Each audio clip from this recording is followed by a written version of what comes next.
4 page का मतलब हो गया, वही वाला पॉइंट हमने कहा इस तरह का पैटर्न होता है हमारा और एक पर हम 100 वर्ड मान के चलते हैं, तो दूसरी साइड मानोगे तो और 100 वर्ड, 200 सवाल, एक और पर्टिकुलर 100 वर्ड हमारा, तो 300 वर्ड हो गए। अब आगे क्वेश्चन भी लिखेगा, तो क्वेश्चन मल्टीपल पूछेगा हमारा, यानी कि ऑप्शन भी पूछेगा, तो ऑप्शन भी देगा हमारा, तो उसमें आधा पेज तो चला जाएगा, इसलिए एक्स्ट्रा पेज और देगा। तो वही 300 वर्ड की लिमिट है जो कब से आपको समझा रहा हूँ मैं। 3 पेज से ज़्यादा क्रॉस करना ही नहीं है आपको। अब आयोग ने वही चीज़ कर दिया है हमारा कि भैया हम ये करेंगे कि पहले पेपर अलग आया करता था, कॉपी अलग मिलती थी, लोग भर-भर के लिखते हैं। अब तो उसी के अंदर क्वेश्चन रहेगा, नीचे जगह रहेगी, उससे बाहर जाना ही नहीं। और जो सवाल जहाँ लिखा हुआ है उसका आंसर वही होना चाहिए, क्योंकि पहले हमने एक क्वेश्चन के 3 पार्ट थे, तो पहले पेज पे लिख दिया, दूसरा पार्ट 5वें पेज पे लिख दिया, याद आया जैसा, फिर अगला पार्ट कहीं और लिख दिया, वो पार्ट हमारा। तो अब इसको सिस्टमैटिक किया जाए, ताकि आपके वो जो लिखने का पैटर्न है वो भी सुधारा जाए। पहले जहाँ भर-भर की कॉपी भर रहे थे, वो सुधार के आपकी वो जो लिमिट है 300 वर्ड वाली, कि आप भी वर्ड लिमिट के अंदर आंसर करना सीखें, ताकि पता रहे इतने सारे ज्ञान को प्रिसाइज़ कैसे किया जाता है, वो सीख पाएँ और उस ज्ञान को अच्छे से प्रिसाइज़ कर पाएँ पढ़ते वक़्त, ताकि अच्छे से दिमाग की टर्निंग हो सके। तो लोग आएँगे हमारे आयोग के अंदर सेलेक्ट होकर के, वो फिर सिचुएशन से भी अच्छे से निपट पाएँ। वो पैटर्न में चेंजेस किए जा रहे हैं और आयोग ने ये भी कहा है कि आने वाले पर्टिकुलर पार्ट के अंदर हमारा हम सब्जेक्ट भी चेंज कर सकते हैं। उन सारे सब्जेक्ट्स को हटा दिया जाएगा, जो कि कोई नीड नहीं रखता है, आगे जाके यूज़ नहीं आएगा। कहने का मतलब एथिक्स आगे आ सकता है। जो पहले नहीं था, एथिक्स आ सकता है। ऐसे का फॉर्मेट को शायद बदला जा सकता है। ऐसे में भी वही कहा है कि ऐसे हम वही पूछेंगे जो आज उपयोग के अंदर है, यानी कि वही हमारा जो आजकल करंट अफेयर में चलता है हमारा वो पाठ। हाँ, एक और करंट अफेयर से याद आया, जब मैंने टेलीग्राम पर बताया कि हमारा सेशन जो है वो अब वीकली होगा, उसके अंदर एक चेंज है। कई सारे साथियों ने हमारे काउंसलर को और आस्क फीचर पे क्वेश्चन पूछ-पूछ के टीम को कुछ कहा होगा, अपने कंसर्न राइज़ किए होंगे। तो फिलहाल के लिए आपका द हिंदू का क्लास कंटिन्यू रहेगा और लेकिन ओनली ऐप पर होगा, यूट्यूब पर नहीं होगा। ओनली ऐप पर सेम टाइम पीरियड वही मंडे टू फ्राइडे वाला पार्ट जो हमारा हुआ करता था, उस पर होगा कुछ समय के लिए। और फिलहाल तब आप यही मान के चलो डेली हमारा रहेगा कुछ समय के लिए, क्योंकि जब मैंने आपको इन्फॉर्मेशन दी तो कई सारे साथियों ने हमारा इस नंबर पर कॉन्टैक्ट भी किया, आस्क फॉर फीचर में हमारी टीम के पास मैसेज भी गए, तो वो चीज़ बताई गई। तो टीम ने कहा थोड़ा-सा कंटिन्यू रखते हैं फिलहाल के लिए, तब तक हमको ये पता लगे कि एक नया स्लॉट कोई मिल जाए, ताकि हम जो नई सीरीज़ प्लान कर रहे हैं, प्रीलिम्स को ध्यान में रखते हुए वो हमारा कंटिन्यू कर सकें। तो ऐप पर ही सेशन होगा आपसे, यूट्यूब पर नहीं होगा। द हिंदू एनालिसिस का ये एक नया अपडेट है, ये आप जान लीजिए। ओके, और बताएँ सिर्फ हेडिंग को डिफाइन नहीं करना है। हेडिंग को डिफाइन नहीं करना मतलब कुंदन क्या पूछा, कोई वापस बता दीजिए। सिस्टम टफ नहीं है सिन्हा जी, सिस्टम आपको उस ट्रैक पर लेकर आ रहा है जहाँ पहले ध्यान नहीं दे रहे थे हमारा। हाँ, बिल्कुल हो जाएगा, आशुतोष कोई दिक्कत नहीं है, आप आराम से कर सकते हैं। अभी आपके पास समय है तो आप आराम से कर सकते हैं, कोई दिक्कत नहीं। ये सिस्टम उल्टा अच्छा है ना, क्योंकि आप बहुत सारा पढ़ते हो तो बहुत सारा लिख कर आ जाते हो, कि इतना भी पढ़ लिया सब कुछ लिख कर आ जाए हमारा, वो नहीं, आपको पता चलना चाहिए क्या लिखे क्या ना लिखे। वो जो हमने 68 बेसिक मेंस की प्रैक्टिस की थी, तो हम जब सवाल सॉल्व करते थे तो कई सारे साथी कमेंट में करते थे, कमेंट सेक्शन ऑफ ही रखते हैं, लेकिन आता रहता है, जैसे इतना छोटा कैसे लिखे, 38 मार्क का सवाल है, 500 वर्ड तो होने चाहिए। या देख लो आयु भी यही चीज़ कह रहा है। तो वो प्रैक्टिस वो सेशन इसीलिए इम्पोर्टेंट है। मैं समझाता रहा साथियों को कितना लिखो अपनी लैंग्वेज में लिखो, लेकिन हमारे साथी शायद वो प्रैक्टिस पहले से ऐसे करते आ रहे हैं, या कहीं देखा होगा पहले वाले आयोग के अंदर जो पैटर्न था उसमें बताया गया होगा कि 4-500 वर्ड तो 4-5 पन्ने तो भरना ही भरना होता है। तो सही नहीं है, वो पैटर्न में ऐसा कहीं नहीं है कि भैया 36 मार्क का सवाल है या 38 मार्क का सवाल है तो पेज भर-भर के लिखो, वो बात नहीं है, इसलिए मुझे पॉइंट लिखना चाहिए। कोई भी क्वेश्चन कोई भी क्वेश्चन में बहुत लिखने होंगे तो नहीं, बहुत सारा नहीं लिखना है, आपका पैटर्न बहुत ही बिल्कुल क्लियर रहना चाहिए कि भाई आप पहले लिखोगे 3 से 4 लाइन का इंट्रो, इससे ज़्यादा होना नहीं चाहिए हमारा पर्टिकुलर पार्ट। देन आप जो भी टॉपिक पूछा है, जैसे मान लीजिए आपको सवाल आ गया पार्लियामेंट्री कमिटीज़ के ऊपर, इमेजिन संसदीय समिति के ऊपर आ गया और सवाल ये पूछ लिया कि पार्लियामेंट्री कमेटी की इंपोर्टेंस बताओ, यानी कि उसका महत्व बताओ और वर्तमान में किन समस्याओं का सामना कर रही है, ऐसा बताओ। तो पहले इंट्रो में आप बताओगे कि पार्लियामेंट्री कमेटी क्या है, क्यों बनाई गई, किस देश से ली गई। फिर चाहो तो एक वो ऐसा फ्लो चार्ट बना करके उसके टाइप्स भी बता सकते हो कि इतने तरह की होती है बिना एक्सप्लेन किए। फिर आप लगाओगे हमारा एक हेडिंग सिग्निफिकेंस यानी कि महत्व, और फिर पॉइंट वाइज लिखोगे, एक पॉइंट, दूसरा पॉइंट, तीसरा। 2 लाइन से ज़्यादा की रिक्वायरमेंट नहीं है। जब आपके वो 7-8 पॉइंट आ जाएँगे महत्व वाले, फिर आप हेडिंग को और चेंज करोगे, चुनौतियाँ भी पूछी गई है हमारा, तो अब आप हमारा चैलेंजेस लिखोगे, चुनौतियाँ लिखोगे और वंस अगेन आप हमारा पॉइंट वाइज शुरू हो जाओगे। अब ऐसा भी हो सकता है कि आप पॉइंट के अंदर पॉइंट बनाओ, जैसे कि आप चुनौती लिखो तो एक पॉइंट हेडिंग लगाओगे, हेडिंग नंबर 1 पहली चुनौती और फिर उसको पॉइंट वाइज एक्सप्लेन करो या सीधा पैराग्राफ के रूप में 2 लाइन एक्सप्लेन कर दो, वो चॉइस है आपकी। लेकिन जब आपका पैटर्न पॉइंट वाइज में या इस तरह से रहता है, तो चीज़ें आपके लिए काफ़ी आसान रह जाती है। क्योंकि फिर जब आप बुक्स के अंदर ऐसा लिखा होगा ना, लाइन से हमारा पार्ट लंबे-लंबे पैराग्राफ, वैसा लिख देते हो, तो इम्पैक्ट नहीं आ पाता, क्योंकि एग्ज़ामिनर को पढ़ना पड़ता है। और आज की तारीख में आयोग ऑनलाइन कॉपी चेक करता है, मतलब वो पहले पेपर लेके बैठे वैसा नहीं होता। तो जो आयोग में कॉपी चेक करने वाले जो लोग हैं ना हमारा, वो है थोड़े एज्ड, कंप्यूटर में इतना वो सेवी नहीं है, जानते नहीं है और ना ही वो हमारा जो है इतना ज़्यादा उसके ऊपर एफर्ट देते हैं। तो जब आपको के कंटिन्यू 4-5 घंटे 6 घंटे देने पड़ेंगे ना, तो फ्रस्ट्रेशन भी होगा। तो तुम उसको अगर मजबूर करोगे ना कि 5-6 लाइनों का पैराग्राफ पढ़ो और ढूँढो बीच में से हम क्या कहना चाहते हैं, तो फिर वो तुमको मार्क्स में इम्पैक्ट नज़र आएगा। ऐसे पॉइंट्स बना के लिखोगे या हेडिंग लगा करके फिर पॉइंट्स लिखोगे या छोटे-छोटे पैराग्राफ बनाओगे, मैक्सिमम 3-3 4-4 लाइनों के पैराग्राफ चेंज कर दोगे और फ्लो बढ़िया रहेगा, तो उसको भी मजा आएगा कि देखो कितना बढ़िया स्टूडेंट है, मेरे लिए भी आसान कर दिया, मेरे को कुछ ढूँढना नहीं पड़ा, सामने-सामने दिख रहा है, तो आपको बढ़िया मार्क्स मिल सकते हैं। ये मार्क कमाने का तरीका है। कंटेंट सबका सेम हो सकता है। हो सकता है आप में से सभी लोग हमारा सेम चीज़ लिख कर आओ, मैथ्स को लेकर के, चुनौती को लेकर के, सब कुछ एकदम सेम लिख कर आओ। लेकिन कैसे प्रेज़ेंट किया है, मार्क्स उस पर डिपेंड करता है। तो जिसने बढ़िया किया होगा, वो 10 में से 8.5 9 ले जाएगा। जिसने ठीक-ठीक किया होगा, वो हमको हमारा 7 के आस-पास दिखा देगा। किसी ने बस भी पैराग्राफ भर के लिख दिया, तुम देख लो हमने तो लिख दिया, 4-5 मार्क्स मिल जाएँगे, कुछ नहीं होगा। वैसे ही मार्किंग होती है, इसीलिए थोड़ा ये भी चेक करो, ध्यान रखो कि सामने वाला कौन है चेक करने वाले और किस पैटर्न पर चेक होता है। तो जितना ज़्यादा साफ तरीके से आप आंसर करोगे, सब कुछ सामने दिखाई देगा, फ्लो बढ़िया बना रहेगा, तो मज़ा आएगा सामने वाले को चेक करने में भी, कुछ ढूँढना नहीं पड़ेगा। यार ये पैटर्न है, प्रैक्टिस करते-करते आ जाएगा। अभी हमने मेंस की जो क्लासेस ली थी, वो इसी पैटर्न में ली है। आपकी मेंस की क्लासेस जब होंगी, तो वो उसी पैटर्न के अंदर होगी हमारी, जहाँ हम प्रैक्टिस करेंगे क्वेश्चंस को, तो यही सेम अप्रोच से पढ़ेंगे। क्लियर? तो मिलते हैं नेक्स्ट क्लास के अंदर और भी कोई क्वेरी हो जाए आपकी, क्लास के बाद पूछ लीजिएगा, आस्क फॉर फीचर के थ्रू। तो मिलते हैं नेक्स्ट क्लास के अंदर। Thank you very much, have a nice day. Ram Ram, दुआ सलाम, जय हिंद, जय भारत।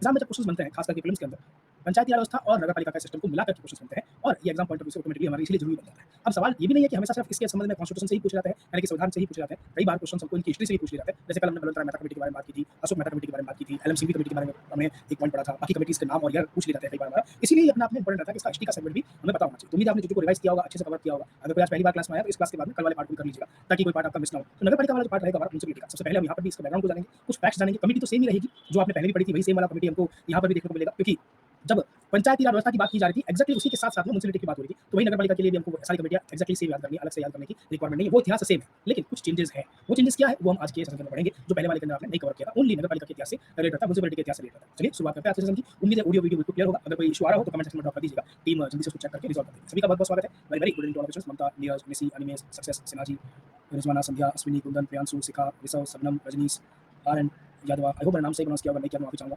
कोमल, सिद्धि, सोनी, राखी, श्रुति, अनुपमा, रिया, गुरदर सेन, दीप्ति, सबा, धीरज, आसिका, सूरज, सभी का बहुत-बहुत स्वागत है। Very very good. जिनका नाम नहीं ले पाया उनका भी बहुत-बहुत स्वागत है। वालेकुम अस्सलाम सलाम। चलिए शुरुआत करते हैं नगर पालिका की म्युनिसिपैलिटी की और सबसे पहले इसका थोड़ा-सा बैकग्राउंड जानते हैं।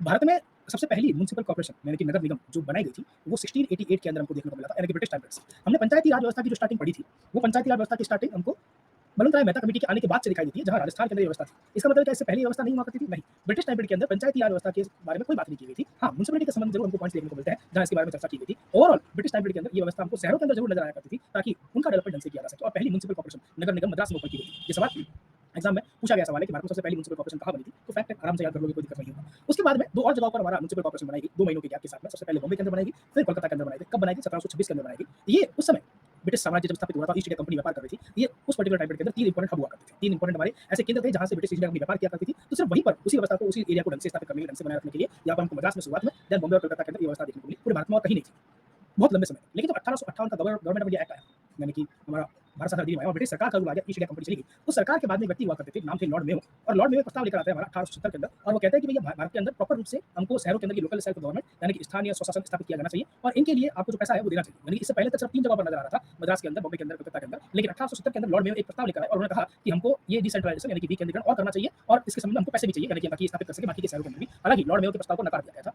उस समय की सरकार ने कहा था हम ऐसी स्थिति में नहीं है, फिलहाल के लिए हमारी वो फाइनेंशियल स्थिति इतनी बढ़िया नहीं है कि हम यहाँ पर ऐसी व्यवस्था को स्थापित कर पाए। और बिल्कुल सही भी कहा जा रहा था, क्योंकि अभी 1858 के अंदर तो ब्रिटिश शासन का रूल आया है, तो पहले तो वो कमियां दूर करनी थी जो कि ईस्ट इंडिया कंपनी की वजह से हमको फेस करनी पड़ी। जहां हमने पढ़ा भी था पहले वाले लेक्चर्स में कि कैसे 1858 के एक्ट ने प्रशासनिक चेंजेस किए हमारे, फिर 1861 के एक्ट ने हमारे कुछ पावर्स में चेंजेस किए। तो उतनी ज्यादा आर्थिक स्थिति क्योंकि ब्रिटिश सरकार की उस समय नहीं थी, तो लॉर्ड मेयो के प्रस्ताव को रद्द कर दिया गया था। लेकिन लॉर्ड मेयो के बाद जो व्यक्ति आए हमारे लॉर्ड रिपन, उन्होंने वही सेम प्रस्ताव वापस रखा जो कि लॉर्ड रिपन लेकर आए थे। लेकिन कुछ समय बाद में 1882 के अंदर, और उन्होंने जो प्रस्ताव रखा कि सिर्फ शहरों के अंदर भी हमको क्या करना चाहिए, जो मद्रास के अंदर जो बॉम्बे पर लेकर दिया गया था। लेकिन लॉर्ड मेयो के बाद पहले वाले लेक्चर्स में कि कैसे 1858 के एक्ट ने प्रशासनिक चेंजेस किए हमारे, फिर 1861 के एक्ट ने हमारे कुछ पावर्स में चेंजेस किए। तो उतनी ज्यादा आर्थिक स्थिति क्योंकि ब्रिटिश सरकार की उस समय नहीं थी, तो लॉर्ड मेयो के प्रस्ताव को रद्द कर दिया गया था। लेकिन लॉर्ड मेयो के बाद जो व्यक्ति आए हमारे लॉर्ड रिपन, उन्होंने वही सेम प्रस्ताव वापस रखा जो कि लॉर्ड रिपन लेकर आए थे। लेकिन कुछ समय बाद में 1882 के अंदर, और उन्होंने जो प्रस्ताव रखा कि सिर्फ शहरों के अंदर भी हमको क्या करना चाहिए, जो मद्रास के अंदर, जो बॉम्बे के अंदर या फिर जो कोलकाता के अंदर व्यवस्था है, भारत के हर शहर में ऐसी व्यवस्था होनी चाहिए। और अब उनकी डिमांड को एक्सेप्ट कर दिया गया था। उनका वो जो रिजर्वेशन है, उनका वो जो प्रस्ताव है, उसी को हमने एक नाम दे दिया Magna carta of local self government, यानी कि स्थानीय स्वशासन का मैग्ना कार्टा। कमेंट सेक्शन में फटाफट से बता दो मैग्ना कार्टा वर्ड का मीनिंग क्या होता है, पहले भी पढ़ चुके हो। बात नंबर 3 फंडामेंटल राइट्स के अंदर, और यही वो कारण है कि लॉर्ड रिपन को एक नाम से जाना जाता है, जो एग्जाम में कई बार पूछा गया है कि father of local self government in India, Bharat में स्थानीय स्वशासन का जनक किसे कहा जाता है? तो स्थानीय स्वशासन का जनक लॉर्ड रिपन को कहा जाता है। क्यों? क्योंकि भारत में प्रॉपर रूप से स्थानीय स्वशासन शहरों के अंदर लेकर आने की जो जिम्मेदारी दी गई, या जो श्रेय जिसको जाता है, वो लॉर्ड रिपन को जाता है। उनका वो जो प्रस्ताव था उसको जाता है। मैग्ना कार्टा का किसी ने आंसर नहीं किया, कोई बात नहीं, शायद रिवीजन नहीं किया होगा, कर लोगे। उम्मीद है ये चीज याद रखोगे कि आने वाले समय के अंदर हमारा एग्जाम बस 1 महीना की डिस्टेंस पे रह गया है ऑलमोस्ट। अगर यूपी का एग्जाम दे रहे हो 2023 के अंदर, और 6 महीने के आसपास से, 6 महीने से कम समय बचा है, अगर बिहार का एग्जाम दे रहे हो तो रिवीजन की रफ्तार बढ़ा लो। एब्सोल्युटली करेक्ट, अभी बिल्कुल सही आंसर दिया आपने कि जब शासन के पास सोचा गया कि फादर ऑफ लोकल सेल्फ निकाल सकते हैं, इसलिए उस डॉक्यूमेंट को स्थानीय स्वशासन का, उसको हमारे भाग वो हमारा क्या कहलाता है, मैग्ना कार्टा कहलाता है। वो रिटन डॉक्यूमेंट, वो लिखित हमारा जो पत्र होता है, वो क्या कहलाता है, मैग्ना कार्टा कहलाता है। जैसे कि हमने भाग 3 में पढ़ा था, एक किंग हुआ करते थे, नाम था किंग जॉन, ईयर था 1215। जब किंग जॉन ने अपने पर्टिकुलर हमारे नागरिकों को क्या दिया, अपनी प्रजा को अधिकार दिए थे, रिटन डॉक्यूमेंट दिया था, पहला दुनिया का ऐसा पहला डॉक्यूमेंट हमारा हुआ करता था, वो मैग्ना कार्टा कहलाएगा। एक्जेक्टली सेम मीनिंग यहाँ पर भी देखने को मिलेगी, ठीक है, भूलना नहीं है। तो किसको father of local self government कहते हैं? इस व्यक्ति को कहा जाता है, लॉर्ड रिपन को कहा जाता है। और क्यों कहा जाता है? क्योंकि भारत के अंदर हमारा स्थानीय स्वशासन लेकर आने वाला व्यक्ति लॉर्ड रिपन थे, और उनका जो प्रस्ताव था, वो प्रस्ताव लिखित प्रस्ताव था। जब उसको पास कर दिया गया तो अधिकार मिल गए कि हम क्या कर सकते हैं, हमारे शहरों के अंदर ये नगर पालिका वाला सिस्टम लेकर आ सकते हैं। इसलिए उस डॉक्यूमेंट को स्थानीय स्वशासन का मैग्ना कार्टा कहा जाता है। क्लियर है? एग्जाम में ये भी सवाल पूछा गया है कि स्थानीय स्वशासन का मैग्ना कार्टा किसको कहा जाता है, तो आंसर होना चाहिए लॉर्ड रिपन रिजोल्यूशन, यानी कि लॉर्ड रिपन का प्रस्ताव। कब आया था? 1882 में। ये भी याद होना चाहिए। कोई बात नहीं, अगर आपकी पहली क्लास है तो आपने इससे पहले अगर नहीं पढ़ा है तो आप कवर कर लीजिएगा। किसी वजह से अगर आप नहीं अटेंड कर पाए तो आप इस वाले पहले वाले पार्ट को कवर कर लीजिएगा। कोई दिक्कत नहीं, नया भी है तो हमने उसके लिए रिवाइज कर दिया, जो पुराना भी था उसको भी याद आ गया होगा, तो कोई खास मेरे ख्याल से प्रॉब्लम नहीं होगी। और जितना पार्ट मिस हो गया आप आराम से कवर कर लीजिएगा। ओके, ठीक है। 4 PM प्रियांशु, 4 बजे, ठीक है। अगला पार्ट, इसके बाद आया रॉयल कमीशन। 1907 के अंदर रॉयल कमीशन आता है, और 1907 के अंदर रॉयल कमीशन को इस बात के लिए हमारा अपॉइंट किया गया था कि ये बताइए कि डिसेंट्रलाइजेशन और कैसे अच्छी तरीके से किया जा सकता है, यानी कि भारत में ये जो व्यवस्था स्थापित की गई थी लॉर्ड रिपन के द्वारा, हमारा उसको और कैसे बढ़िया से हम क्या कर सकते हैं, सॉल्व कर सकते हैं, और अच्छी स्थिति में कैसे लेकर आ सकते हैं। तो इस कमेटी को वैसे आप हिस्ट्री के अंदर पढ़ते हैं, पूरा डिटेल में पढ़ते हैं, हमको सिर्फ बैकग्राउंड पता होना चाहिए रॉयल कमीशन के संबंध के अंदर हमारा, कि रॉयल कमीशन का संबंध किससे है। क्योंकि एग्जाम में ये सवाल पूछा जा चुका है कि रॉयल कमीशन के चेयरमैन कौन हुआ करते थे हमारे, तो हॉब हाउस नाम के व्यक्ति थे हमारे, और रॉयल कमीशन को ये जिम्मेदारी दी गई थी कि सर आप सिर्फ हमको ये बताइए कि जो व्यवस्था अब भारत में स्थापित कर दी गई है, उस पर्टिकुलर व्यवस्था को किस तरह से और हमारा बेटर किया जा सकता है, यानी कि किस तरह से इसके अंदर विकेंद्रीकरण पावर के रूप में, शक्ति के रूप में, या फिर आने वाले पर्टिकुलर समय के अंदर फाइनेंशियली हमारा किया जा सकता है। और 1907 के अंदर इसको हमारा बनाया गया था। फिर इसने अपनी रिपोर्ट दी 1909 के अंदर, और सरकार को कहा कि आपको शक्तियों का और बंटवारा करना चाहिए, जो लोकल मुद्दे होते हैं स्थानीय स्वशासन के, वो पावर्स हमको और इनको देनी चाहिए, यानी हर हाल के अंदर आपको डिसेंट्रलाइजेशन और करना चाहिए। मेन ऑब्जेक्टिव इतना था कि कैसे इस सरकार को फाइनेंशियली मजबूत बनाया जाए, और कैसे इस सरकार को प्रशासनिक रूप से हमारा मजबूत बनाया जाए। एक पॉइंट और नोट डाउन कर लेना, हालांकि आप हिस्ट्री के अंदर पढ़ते हो इस टॉपिक को डिटेल के अंदर, आपको जब कमीशन पढ़ाई जाती है, लेकिन फिर भी नोट डाउन कर लीजिएगा। इस कमेटी के अंदर ये जो रॉयल कमीशन बनाई गई थी, इसके अंदर एक भारतीय भी हुआ होंगे, भारतीय भी हुए थे, एकमात्र भारतीय हुआ करते थे, और उस भारतीय का नाम क्या है, आर सी दत्त। ये सवाल एग्जाम में पूछा गया है। कि भैया रॉयल कमीशन के अंदर एकमात्र जो भारतीय थे वो कौन थे, तो आरसी दत्त इसके अंदर हमारे भारतीय हुआ करते थे, एकमात्र इंडियन मेंबर हुआ करते थे, जिन्होंने बताया कि कैसे सत्ता का विकेंद्रीकरण किया जाना चाहिए जब हम बात करते हैं हमारी लोकल सेल्फ गवर्नमेंट के संबंध में। ये पॉइंट आपने हिस्ट्री में पढ़ा होगा, अगर हिस्ट्री की क्लास हो गई है तो, अगर नहीं हुई है तो आने वाले समय में हो जाएगी, कोई दिक्कत वाली बात नहीं है। हाँ, बिल्कुल सही कहा, लॉर्ड मिंटो वायसरॉय हुआ करते थे, क्योंकि वायसरॉय की जो पोस्ट हमारी आई थी, वो पर्टिकुलर पोस्ट 1858 से स्टार्ट हो गई थी, तो उसके बाद हमको वायसरॉय दिखाई दिए थे और ओवरऑल तो वायसरॉय हुआ करते थे। मतलब ये बैकग्राउंड आपको याद रखना है। इसके बाद और क्या प्रयास किए गए इस तरह की व्यवस्था को भारत में लेकर आने के लिए, तो उस प्रयासों के अंदर आपको गवर्नमेंट ऑफ इंडिया एक्ट 1919 भी लिखना है, इंपॉर्टेंट है। हाँ, हॉब हाउस चेयरमैन हुआ करते थे, चेयरमैन का नाम हॉब हाउस है हमारा और एक आरसी दत्त मेंबर है हमारा। और क्या किया गया, तो आप लोगों ने डायरची सिस्टम पढ़ा है 1919 के अंदर, कमेंट सेक्शन के अंदर ये बताओगे कि गवर्नमेंट ऑफ इंडिया एक्ट 1919 के अंदर डायरची सिस्टम वेद शासन प्रणाली जो लेकर आई गई थी, वो किसके लिए लेकर आई गई थी, केंद्र के लिए या राज्य के लिए, कमेंट सेक्शन में ये बताइए, तब तक हम पॉइंट पर चलते हैं। 1919 के अंदर ये जो भारत शासन अधिनियम आया था, इसमें द्वैध शासन की प्रणाली जो हमारी हुआ करती थी, उसमें राज्य को ये अधिकार दे दिया कि सर जी अब से आप लोकल सेल्फ गवर्नमेंट की जिम्मेदारी आप संभालोगे, यानी कि स्थानीय शासन की जिम्मेदारी आप संभालोगे, क्योंकि इससे पहले केंद्र ये सारा काम कर रही थी। केंद्र की सरकार हमारी क्या करती थी, ओवरऑल ये सारे काम क्या करती थी कि भैया किस तरह से लोकल सेल्फ गवर्नमेंट करना है, वायसरॉय के हाथ में पावर हुआ करती थी। ये पावर वायसरॉय से छीन करके जो राज्य के गवर्नर हुआ करते थे ब्रिटिश टाइम पीरियड के अंदर, उनको दे दी गई थी, तो यानी कि पावर को ट्रांसफर कर दिया गया था उस समय की यूनियन लिस्ट से प्रोविंशियल लिस्ट के अंदर। ये किसके थ्रू किया गया, हमारी गवर्नमेंट ऑफ इंडिया 1919 के थ्रू हमारा किया गया था। बिल्कुल सही कहा भैया, जो 1919 में डायरची सिस्टम लेकर आया गया था, यानी कि केंद्र का सॉरी द्वैध शासन प्रणाली लेकर आई गई थी हमारी, वो राज्य के लिए लेकर आई गई थी, भूल गए सब साफ। अनिल बेटा सन्नाटा वाला पार्ट हो गया है, कुछ का आंसर बिल्कुल करेक्ट है, कुछ गड़बड़ कर रहा है, कोई बात नहीं, एग्जाम में मत करना, समय है अभी हमारे पास में, रिवीजन कर सकते हैं। मैंने आपको जब टॉपिक पढ़ाया था तब भी कहा था, डायरची सिस्टम सेंटर में कभी आया ही नहीं। गवर्नमेंट ऑफ इंडिया एक्ट 1935 के अंदर हमारा जरूर बात की गई थी कि सेंटर में हम डायरची सिस्टम को लेकर आएंगे, लेकिन वो कभी लागू नहीं हो पाया। बात जरूर की गई थी, लेकिन उसको रद्द कर दिया गया प्रस्ताव को। और इससे पहले जो सिस्टम आया था द्वैध शासन की प्रणाली 1919 के अंदर हमारी, वो स्टेट के लिए लेकर आई थी, राज्य के लिए लेकर आया गया था, जिसको हमने ये भी पढ़ा था कि 1935 के अंदर इसको भी खत्म कर दिया गया था और एक नई व्यवस्था लेकर आ गई थी राज्य के अंदर। नाम क्या था उसका, कमेंट सेक्शन में जरा बताओ। राज्य के अंदर द्वैध शासन जो चल रहा था उसको खत्म करके जो नई व्यवस्था अपनाई गई थी उसका नाम क्या था, राज्य के अंदर जो लागू की गई थी, एब्सोल्युटली करेक्ट, प्रोविंशियल ऑटोनॉमी, प्रांतीय स्वायत्ता, एब्सोल्युटली करेक्ट। प्रोविंशियल ऑटोनॉमी यानी कि प्रांतीय स्वायत्ता या स्वायत्त शासन, बिल्कुल सही है। ये पॉइंट भूलो मत, ये वो सवाल है जो प्रीलिम्स में बनते ही बनते हैं और मिक्स हो जाने के कारण एग्जाम में गलतियां होती है। तो पॉइंट तो हम चलो पढ़ रहे हैं, सिर्फ और सिर्फ लोकल सेल्फ गवर्नमेंट का, इसके साथ में कुछ रिवीजन भी कर लिया है हमने, तो वो करते रहना, भूलना नहीं है। वापस आते इसी पॉइंट पर, तो आपको ये याद रखना 1919 में क्या किया गया, सेंटर की गवर्नमेंट के पास जो पावर हुआ करती थी, यानी कि भारतीय वायसरॉय के पास जो पावर हुआ करती थी, इस लोकल सेल्फ गवर्नमेंट को संभालने की वो पावर हटा करके किसको दे दी गई, हमारी ट्रांसफर्ड सब्जेक्ट के अंदर, यानी कि स्थानांतरित विषयों के अंदर, वो जो हमारी एक इंडियन मिनिस्टर्स की काउंसिल हुआ करती थी उसको हमारा दे दिया गया था। और फिर उसके बाद के अंदर हमने एक नया पर्टिकुलर पार्ट और बनाया 1924 के अंदर, और एक नई व्यवस्था बनाई कंटेनमेंट बोर्ड्स, छावनी बोर्ड। ये क्या होता है कि सर आर्मी जिस एरिया के अंदर रहती है, तो आर्मी के परिवार के लोग उसके साथ ही रहते हैं, तो उनके लिए जो व्यवस्था होगी पानी की, बिजली की, रहने की, वो अलग से संभाली जाएगी बाकी के शहरों से अलावा। जैसे आज की तारीख में आप देखते हो हमारा आपके एरिया में कहीं ना कहीं आर्मी एरियाज होंगे जिसके अंदर वहाँ घर भी होंगे, ऑफिस भी होंगे, वो व्यवस्था अलग होती है, वहाँ पर म्युनिसिपैलिटी का काम कुछ नहीं है, वो छावनी बोर्ड बनाए जाते हैं हमारे। वैसे बोर्ड की शुरुआत भारत में 1924 से देखने को मिली थी हमारा, और ये बोर्ड्स भी स्थानीय शासन का ही पार्ट हुआ करता था, क्योंकि ब्रिटिश छावनियां ऑलमोस्ट हर शहर में थी, तो उनकी बेसिक नीड को, पानी की नीड को, बिजली की नीड को, साफ सफाई की नीड को पूरा करने के लिए स्थानीय शासन के अंदर ये व्यवस्था और कर दी गई और कंटेनमेंट बोर्ड बनाए गए, छावनी बोर्ड बनाए गए, एक नया हमारा अधिनियम ला करके। फिर अंतिम प्रयास जो किया गया 1935 के गवर्नमेंट ऑफ इंडिया के थ्रू किया गया, क्योंकि उसके बाद तो कोई एक्ट था ही नहीं, उसके बाद तो आजादी का मूवमेंट स्टार्ट हो गया था, हमने पढ़ा था, तो हमको आजादी चाहिए, हर हाल के अंदर अलग-अलग प्रस्ताव लेकर आए थे। तो ये जो लोकल सेल्फ गवर्नमेंट वाला पर्टिकुलर पार्ट था, उसको क्या कर दिया गया, पूर्ण रूप से प्रोविंशियल ऑटोनॉमी के अंदर डाल दिया गया कि सेंटर की गवर्नमेंट किसी भी तरह का इंटरफेयर नहीं करेगी और हर तरह का मामला हमारा अब क्या होगा, प्रोविंशियल सब्जेक्ट में कहलाएगा, यानी कि प्रांतीय विषय होगा, स्टेट का सब्जेक्ट होगा, स्टेट की मर्जी आए जैसा नियम बनाए, स्टेट की मर्जी आए जो चेंजेस करे, सेंटर से पूछने की कोई रिक्वायरमेंट नहीं है। इस तरह से भारत में विकास हुआ किस चीज का, स्थानीय स्वशासन का। जब आपका सवाल बनेगा, जैसे कि कल पढ़ा था आपने कि कैसे पंचायती राज व्यवस्था का विकास हुआ, तो आपने बताया मेहता कमेटी से स्टार्टिंग करी, फिर आपने अशोक मेहता कमेटी की बात करी, फिर बीच में आलम सिंह की कमेटी की बात करी, बाकी कमेटी के नाम और ईयर भी लिखे, और फिर राजीव गांधी सरकार, वीपी सिंह की सरकार और फिर नरसिम्हा राव की सरकार आते हुए 73rd कॉन्स्टिट्यूशन एक्ट 73वें संवैधानिक संशोधन के बारे में पढ़ा था। उसी तरह से सवाल ये भी बनता है एग्जाम के अंदर कि कैसे नगरीय स्वशासन हमारा स्थापित हुआ, विकास हुआ उसका। तो आपको स्टार्टिंग कहाँ से करनी है, सबसे पहले भारत में सबसे पहले कब बनी, फिर चाहो तो ये पॉइंट लिखो, अदरवाइज मत लिखो, चॉइस है आपकी। फिर लॉर्ड मेयो का नाम आना जरूरी है, क्योंकि सबसे पहले प्रस्ताव इन्होंने रखा था कि पूरे भारत में व्यवस्था होनी चाहिए, लेकिन इसका प्रस्ताव पास नहीं हो पाया था। फिर लॉर्ड रिपन का पॉइंट लिखना कंपल्सरी है, फिर रॉयल कमीशन के पॉइंट को लिखोगे, जरूरी नहीं है एग्जाम के अंदर आप चाहो कि चेयरमैन भी मेंस के अंदर लिखना पड़े, आप चाहो तो सिर्फ रॉयल कमीशन किस लिए बनाया गया था, कब बनाया गया था, वो भी उतना भी लिख सकते हो। ये भी कोई खास जरूरी नहीं है कि आप अगर लिखना चाहो कि लॉर्ड रिपन हमारा मेंस के अंदर father of local self government थे कि नहीं थे, लेकिन लॉर्ड रिपन की प्रस्ताव को Magna carta of local self government कहते हैं, ये पॉइंट हमारा हर हाल के अंदर होना चाहिए इसके अंदर। फिर 1919 में क्या चेंजेस हुआ, चाहो तो इस पॉइंट को हटा सकते हो अगर वर्ड लिमिट के अंदर अंदर आंसर लिखना हो तो, और उसके बाद में 1935 का पॉइंट आना चाहिए। ये वो पॉइंट है जो कि भारत की आजादी से पहले के प्रयासों के अंदर आएंगे कि भैया किस तरह से विकास हुआ। किसी को किसी पॉइंट में डाउट हो तो प्लीज पूछ लो। स्थानीय शासन को लेकर के भारत में ब्रिटिश टाइम पीरियड से प्रयास किए जा रहे थे शहरों के अंदर कि भैया वो अच्छे ढंग से विकसित हो पाए, जो आज के रूप में दिखाई देते हैं आपको, उनकी शुरुआत पहले से हमको देखने को मिली थी। क्लियर। पंचायती राज व्यवस्था का पहला चुनाव कब और कहाँ हुआ था, धीरज अगर आप 73rd कॉन्स्टिट्यूशनल अमेंडमेंट एक्ट के थ्रू जो लागू की गई व्यवस्था थी उसके संबंध में बात करो तो वो हमने पढ़ाई था, 24 अप्रैल 1993 को किया गया था और वो एमपी में किया गया था। क्लियर। और अगर उससे भी पहले बात करें जब संविधान में शामिल नहीं किया गया था, तो ये भी हमने कल ही पढ़ा था, राजस्थान के अंदर लागू किया गया था। उसकी भी डेट अगर आपको याद करनी तो कर सकते हो, 1959 ईयर हुआ करता था, तारीख थी 2 अक्टूबर। राजस्थान वो हमारा राज्य था जहाँ पर इसको अप्लाई किया गया था, स्थानीय स्वशासन। क्लियर। ये हमने कल पढ़ा था, आपने डाउट पूछा, हमने आपको आंसर कर दिया, उम्मीद है क्लियर होगा। इस तरह के अगर क्लास के बाद भी डाउट आ जाते हैं, धीरज नहीं सभी साथी हमारा, मान लो कल पढ़ा होगा तो रिवाइज किया होगा, डाउट आया होगा तो आज के नोटिफिकेशन का यूज किया ताकि जल्दी रिजोल्यूशन हो पाए। ठीक है, चलिए सेकंड क्वेश्चन आपका धीरज जो है वो क्लास के एंड में लेंगे, क्योंकि टॉपिक का पार्ट नहीं है, तो एंड में आपको आंसर करने की चिंता करें, अभी रिजॉल्व नहीं करेंगे आपको। कोई डाउट किसी को किसी तरह का, आगे चलें नेक्स्ट पॉइंट, अगला पार्ट हमारा। सर अब ये तो हो गया ओवरऑल जो पर्टिकुलर पार्ट है हमारा ब्रिटिश शासन व्यवस्था के दौरान में क्या हुआ। अब हमने क्या प्रयास किए जब हम आजाद हो गए, उसके बाद क्या हुआ। तो कमेटीज तो सेम है जो कल पढ़ी थी आप लोगों ने, अलग से पढ़ने की आपको कोई कमेटी की रिक्वायरमेंट नहीं है, हमको जो इनके लिए बनाई गई हो वो सेम वाला पार्ट याद रखना है। बस एक बात, कॉन्स्टिट्यूशनल जो प्रयास किए गए हमारे, यानी कि जो संवैधानिकरण करने के जो प्रयास किए गए हमारे, वो आपको अच्छे से रिवाइज करना है, वो भी सेम पार्ट है हमारा, एक्जैक्टली घटनाएं सेम है, राजीव गांधी की सरकार, वीपी सिंह की सरकार और हमारा नरसिम्हा राव की सरकार, लेकिन आपको नंबर्स में कुछ चेंजेस करने पड़ेंगे। जब राजीव गांधी की सरकार हमारा पंचायती राज व्यवस्था लागू करने के लिए 74वां हमारा अमेंडमेंट बिल लेकर आई थी, संशोधन हमारा विधेयक लेकर आई थी, उसी के साथ साथ उन्होंने लोकसभा के अंदर 65वां कॉन्स्टिट्यूशनल अमेंडमेंट बिल यानी कि संवैधानिक संशोधन विधेयक पेश किया था। नाम था इसका नगर पालिका बिल। वो पंचायती राज बिल था, ये नगर पालिका बिल था। ये पेश किया। इसका रिजल्ट भी वही निकला जो कि पंचायती राज व्यवस्था का था कि सर लोकसभा से तो पास कर लिया था और राज्यसभा में डिफीट हो गया। ये पंचायती राज व्यवस्था के अंदर हालात हुए थे कि सर ये पास तो लोकसभा के अंदर करवा लिए थे, लेकिन राज्यसभा के अंदर नहीं हो पाया था। ये भी सेम चीज़ देखने को मिली। अब जब लोकसभा से पास हो गया, राज्यसभा के अंदर पास नहीं हो पाया, तो अमेंडमेंट पॉसिबल ही नहीं है, तो ये फेल हो गया। राजीव गांधी की सरकार उसके बाद चली गई, उनकी डेथ हो गई, वीपी सिंह जी आ गए हमारे। वीपी सिंह जी जब आए तो उन्होंने वंस अगेन वही प्रयास किया, सेम टू सेम वही स्थिति कि उन्होंने 2 दिन की सीएम की कॉन्फ्रेंस बैठाई, जो कल पढ़ा हमने, और उनकी बात भी मानी, चेंजेस भी किए, लेकिन उनकी सरकार भी गिर गई, उनकी डेथ नहीं हुई, उनकी सरकार ही गिरा दी। तो सरकार ही नहीं रही, अंत में कौन आया हमारा? पीवी नरसिम्हा राव।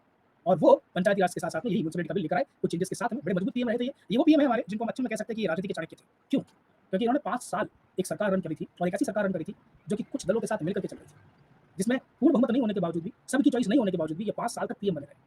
हमारा पीवी नरसिम्हा राव इतने मजबूत पीएम हुआ करते थे। ये नहीं होते तो हमारे एलपीजी रिफॉर्म्स भी नहीं देखते। ये नहीं होते तो शायद आज हालात इकोनॉमी के अलग होते। जो उन्होंने इंडिया की इकोनॉमी को ओपन किया था हमारे एलपीजी रिफॉर्म करके, ये व्यक्ति वो पीएम थे, दृढ़ पीएम, क्लियर कहते थे हटाना तो हटा लो, धमकियाँ मत दो। अपनी पार्टी को कहते थे हटाना तो हटा दो, धमकी मत दो। और वो ये चीज़ करता है, राज्य को क्लियर निर्देश, अगर तुम नहीं मानोगे तो प्रेसिडेंट रूल लगा के तुमको हटा देंगे कि सेंटर की बात तुम नहीं मान रहे हो। और नियम साफ कहता है 355 के अंतर्गत कि अगर सेंटर की गवर्नमेंट ने किसी भी तरह का हमारा कोई निर्देश राज्य को दे रखा है, राज्य मना कर दे, तो प्रेसिडेंट रूल लगा सकते हो, 356 का इस्तेमाल कर सकते हो। जब वो धमकी दी हमारे पीवी नरसिम्हा राव जी ने, तो जैसे पंचायती राज व्यवस्था का बिल पास हुआ था, ये भी पास हुआ। उस बिल का नाम क्या है हमारा? 74th constitutional amendment act 1992। Exactly हमारा वही ईयर है, लेकिन नंबर अलग-अलग है। पंचायती राज व्यवस्था के अंदर आपने जो पर्टिकुलर पॉइंट पढ़ा था, वो अमेंडमेंट एक्ट कौन सा था? 73rd, absolutely correct. 73rd constitutional amendment act 1992। वो हमारा लागू कब हुआ था? वो हमने पढ़ा था 24 अप्रैल के दिन लागू हुआ था सर, 1993 के अंदर हमारा। ये कब लागू हुआ था? 1 जून को। ये डिफरेंसेस थोड़े से हमको देखने को मिलता है कि 1 जून को हमारा इसको क्या किया गया? लागू किया गया था। अब इसने ये तो चेंजेस हो गए हमारे। इसके अलावा ये किस पार्ट में जोड़ा गया? तो ये इसके लिए नया पार्ट जोड़ा गया हमारा संविधान के अंदर, भाग नंबर 9A, 9A जोड़ा गया। इसके लिए कौन सा भाग जोड़ा गया था? भाग 9, एब्सोल्युटली करेक्ट। फिर इसके अंदर कुछ नए आर्टिकल जोड़े गए थे। आर्टिकल नंबर 243 ओ तक तो आपने कल पढ़ा था हमारा। तो 243 पी से लेकर के 243 जेड जी तक। अभी जेड जी कैसे? जेड तक की होती है एबीसीडी, तो उसके बाद में Z A, Z B, Z C, Z D और आगे चला दिया, तो जेड जी तक जाएंगे। जेड जी तक जोड़ा गया। ये कब से कहां तक जोड़ा गया था? 243 से लेकर के 243 ओ नंबर आर्टिकल तक जोड़ा गया था। फिर इसके अंदर जोड़ा गया था एक नया शेड्यूल, शेड्यूल नंबर 11, जहां पर कितने विषय लिख रखे थे? 29 विषय लिख रखे थे, जिस पर कानून बना सकता था कौन? पंचायती राज व्यवस्था की सरकार। और ये 29 विषय कौन से आर्टिकल में मेंशन लिख रखे हैं? कैसी पावर होगी? 243 जी के अंदर। इसके अंदर भी एक नया शेड्यूल जोड़ा गया, नई पावर्स लिखी गई, जो जिसके ऊपर कानून बनाया जा सकता है, शेड्यूल नंबर 12, अनुच्छेद नंबर 12। और इसके अंदर सब्जेक्ट की संख्या 18 है। कितनी है? 18 हमको देखने को मिलती है। और कौन सा आर्टिकल? जहां ये लिखा था कि भैया इन 18 सब्जेक्ट पर कानून पंचायती राज म्युनिसिपैलिटी बनाएगी, 243 डब्ल्यू। ये फिंगर टिप्स पे याद होने चाहिए। जैसे अभी कंपेयर करके पढ़ा, वैसे याद होना फिंगर टिप्स पे चाहिए। कल को तुमको रात को 2 बजे उठा के कोई पूछ ले कि बताओ पंचायती राज के संबंध में ये प्रोविजंस क्या-क्या है, तो तुम पूरा बता पाओ। कंपेयर करके म्युनिसिपैलिटी के साथ भी बता पाओ। ये फिंगर टिप्स पे याद नहीं होंगे तो प्रीलिम्स में जो सवाल आएंगे, गलतियां करोगे और भर-भर के गलतियां करोगे। ये सवाल कई बार स्टूडेंट गलत करके रहता है कि भैया कौन सा पार्ट किसके अंदर है, बल्कि सिंपल सा पार्ट है, कंपैरिजन से पढ़ो। जब म्युनिसिपैलिटी पढ़ रहे होंगे तो फिर पंचायती राज को रिवाइज कर लो, किताब खोलने की रिक्वायरमेंट नहीं है, ऑलरेडी याद है, तो पे भरोसा रखो। जब पंचायती राज पढ़ रहे होंगे तो म्युनिसिपैलिटी को रिवाइज कर लो। ऐसे जब साथ में पढ़ोगे तो चीज़ों को भूलोगे नहीं। आप ये मत सोचो कि अलग से समय दूंगा, 6 महीना पहले पॉलिटी पढ़ूंगा, फिर जाकर के रिवाइज करूंगा। गलत अप्रोच है, सिलेक्शन नहीं होगा इससे। वो स्कूल में काम किया करता था कि एक बार पहले सारे क्वेश्चन कर लेते हैं, बीच-बीच में इंपॉर्टेंट मार्क कर लेंगे, फिर बाद में हम लोग जो है रिवाइज कर लेंगे और इंपॉर्टेंट मार्क की वापस कर लेंगे और फिर बाद में एक बार और रिवीजन कर लेंगे, 2-3 बार किताबें कर लेंगे तो मार्क्स अच्छे आएंगे, 90% 95%। स्कूल में वो सिस्टम काम करता था, यहाँ काम नहीं करेगा। इतना वास्ट सिलेबस है कि आप रिवीजन को अलग मौका नहीं दे सकते। आपको वही अप्रोच अपनानी पड़ेगी, daily revision, weekly revision, monthly revision. Otherwise भूल जाओ कि इस सिलेबस को रिवाइज कर पाओगे। जब रिवाइज नहीं करोगे, 2 महीना हिस्ट्री पढ़ी, फिर 2 महीना पॉलिटी पढ़ी, फिर हमने ज्योग्राफी पढ़ी और फिर जाकर क्या हो गया, चलो अब हिस्ट्री रिवाइज कर लो। तो नील बटा सन्नाटा, हिस्ट्री में कुछ याद नहीं है, सब मिक्स हो जाएगा। वो काम नहीं आएगा, याद रख लो। आपको रोज ही रिवीजन करना पड़ेगा। उस सब्जेक्ट से आप पीछा नहीं छुड़ा सकते। ब्रेक ले सकते हो, भैया 2 महीना हो गया पॉलिटी पढ़ रहा है, 1 हफ्ते का ब्रेक ले लेते हैं, फिर रिवीजन करेंगे। वो ब्रेक अलाउड है, लेकिन आपको रिवीजन करना पड़ेगा। नहीं करोगे तो हर सब्जेक्ट भूल जाओगे, सिर्फ पॉलिटी की बात नहीं। इसीलिए आपको साथ में लेकर पढ़ना है। कोशिश करो, हमने पहले भी कहा है कि कम से कम आप साथ में 2 सब्जेक्ट तो लेकर चले चलो। वैसे 3 भी लिए जा सकते हैं, अगर कोई हमारा जिसके पास टाइम अवेलेबल हो हमारा, तो वो लेकर चले। वो 3 सब्जेक्ट तो साथ करो ही करो और रिवीजन तो मस्ट होना चाहिए। और रिवीजन के लिए अलग से समय नहीं देना है। एमसीक्यू बुक आपके पास अवेलेबल है, पब्लिकेशन चाहे कोई भी लेकर आओ। आपको प्रैक्टिस करनी है, वही आपका रिवीजन है। क्योंकि जब सवाल में अटक जाओगे तो पता लग जाएगा कि ये फैक्ट भूल गए हमारा, तो चलो फटाफट से रिवीजन करो। वो वाला तरीका आपको कोर्स के बाद भी अपनाना है। ऐसा नहीं है कि कोर्स हो गया तो छोड़ो, अब पॉलिटी कौन पढ़ेगा। आपको हर सब्जेक्ट को साथ में पढ़ते रहना है, अदरवाइज भूल जाओगे। अगला पर्टिकुलर पार्ट, ये तो है वो चेंजेस जो हमारे लिए गए इस अमेंडमेंट के थ्रू, यानी कि 74th कॉन्स्टिट्यूशनल अमेंडमेंट एक्ट के थ्रू हमारा किया गया था। अब नेक्स्ट पॉइंट आता है कि सर ये अमेंडमेंट करके आपने संविधान में क्या शामिल किया और कितने स्तर पर म्युनिसिपैलिटी की व्यवस्था को अपनाया? 3 स्तर पर। कौन सा आर्टिकल में 3 स्तर लिख रखे हैं हमारे? तो सबसे पहला हमारा ये जो आर्टिकल नंबर आता है 243 आर से हम स्टार्टिंग करेंगे। उसमें भी पहले क्यू को पढ़ेंगे, जो कि कंपोजिशन बताएगा कि कितने टाइप की होगी। ये कहता है 3 तरह की व्यवस्था, 3 तरह का हमारा पार्ट होगा हमारा। पी को नहीं पढ़ेंगे क्योंकि 243 पी के अंदर वहाँ से वही चीज़ लिख रखी है, डेफिनेशंस। पॉपुलेशन क्या होगा, जिला क्या होगा, वैसी डेफिनेशन जो हमारी पंचायती व्यवस्था के लिए थी, वो डेफिनेशन है, आपके काम की नहीं। वो चीज़ याद करना, वकीलों के काम का पार्ट है हमारा, कल कोई बात हो जाए तो इसीलिए आप उसको इग्नोर करिए। 243 क्यू से स्टार्टिंग करनी और ये कहता है 74th कॉन्स्टिट्यूशनल अमेंडमेंट एक्ट के थ्रू कि 3 स्तरीय व्यवस्था होगी। जो बड़े-बड़े शहर होंगे हमारे, लार्ज अर्बन एरियाज़ होंगे, बड़े शहरी क्षेत्र होंगे, उनके अंदर जब ये व्यवस्था बनाई जाएगी तो उसका नाम रखा जाएगा म्युनिसिपल कॉर्पोरेशन, यानी कि नगर निगम। कुछ छोटे शहर होंगे हमारे जिनकी जनसंख्या बहुत ज़्यादा देखने को नहीं मिलती है, वो हमारे स्मॉल अर्बन एरिया कहलाएंगे, छोटे शहरी क्षेत्र कहलाएंगे और वहाँ पर जब तरह की व्यवस्था को अपनाया जाएगा उसको कहा जाएगा म्युनिसिपल काउंसिल, यानी कि नगर परिषद। और एक ऐसा एरिया जो प्रॉपर गाँव भी नहीं है, प्रॉपर शहर भी नहीं है, मतलब एरिया बहुत बड़ा है, लेकिन जो विकास हो रखा है, जो स्कूल, हॉस्पिटल, लोग जो रह रहे हैं, वो गिनती के कोई 5-10 स्क्वायर किलोमीटर के एरिया के अंदर ही रह रहे हैं, बाकी सभी खाली-खाली पड़ा है हमारा। ज़्यादा लोग भी नहीं रहते और ज़्यादा फैलावा भी राज्य हमारा जो स्टेट नज़र जिला नज़र नहीं आता है। ऐसी शहर के अंदर हमारा नगर पंचायत नाम दिया जाएगा जब इस तरह का आप हमारा पार्ट बनाओगे, यानी कि व्यवस्था करोगे। नाम कुछ और भी हो सकता है, आपने शायद नगर पंचायत नाम कम सुना होगा, लेकिन ये नाम जरूर सुना होगा, नगर पालिका।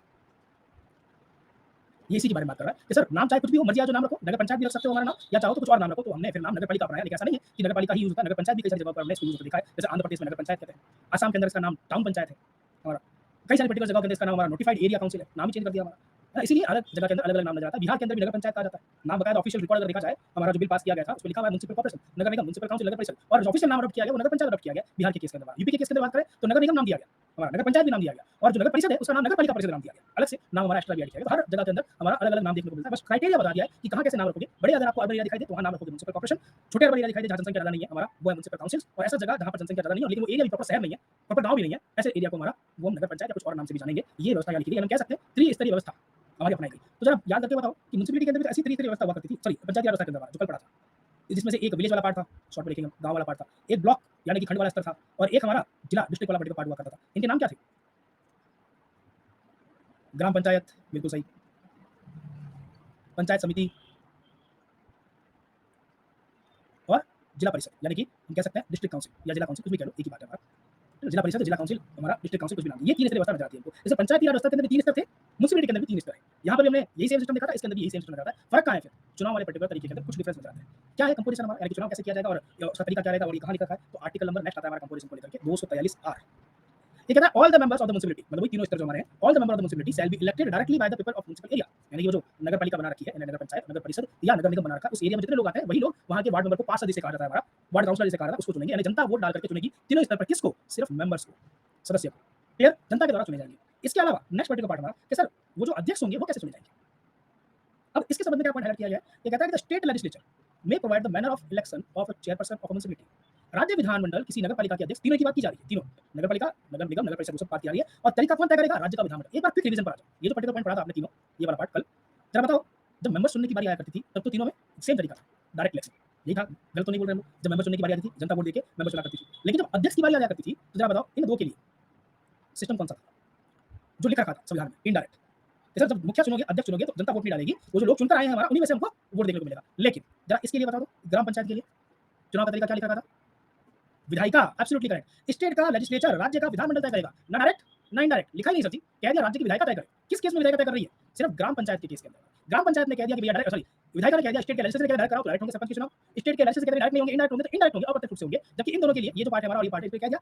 इनडायरेक्ट होंगे, अप्रत्यक्ष ही होंगे। जबकि यहाँ कहता है भैया चाहे लेवल हमारा नगर पालिका का हो, चाहे लेवल हमारा नगर परिषद का हो, चाहे लेवल हमारा नगर निगम का हो, म्युनिसिपल हमारे कॉर्पोरेशन का हो, तीनों में ही अध्यक्ष के चुनाव तय करने का तरीका हमारा कौन तय करेगा? स्टेट का लेजिस्लेचर, राज्य का विधानमंडल। तो मेयर के चुनाव भले ही अगर आपके राज्य का डायरेक्ट होंगे, सरपंच के चुनाव स्टेट के लेजिस्लेचर के डायरेक्ट नहीं होंगे, इनडायरेक्ट होंगे, तो इनडायरेक्ट होंगे, अप्रत्यक्ष रूप से होंगे। जबकि इन दोनों के लिए ये जो पार्ट है हमारा और ये पार्ट है, इस पे क्या दिया?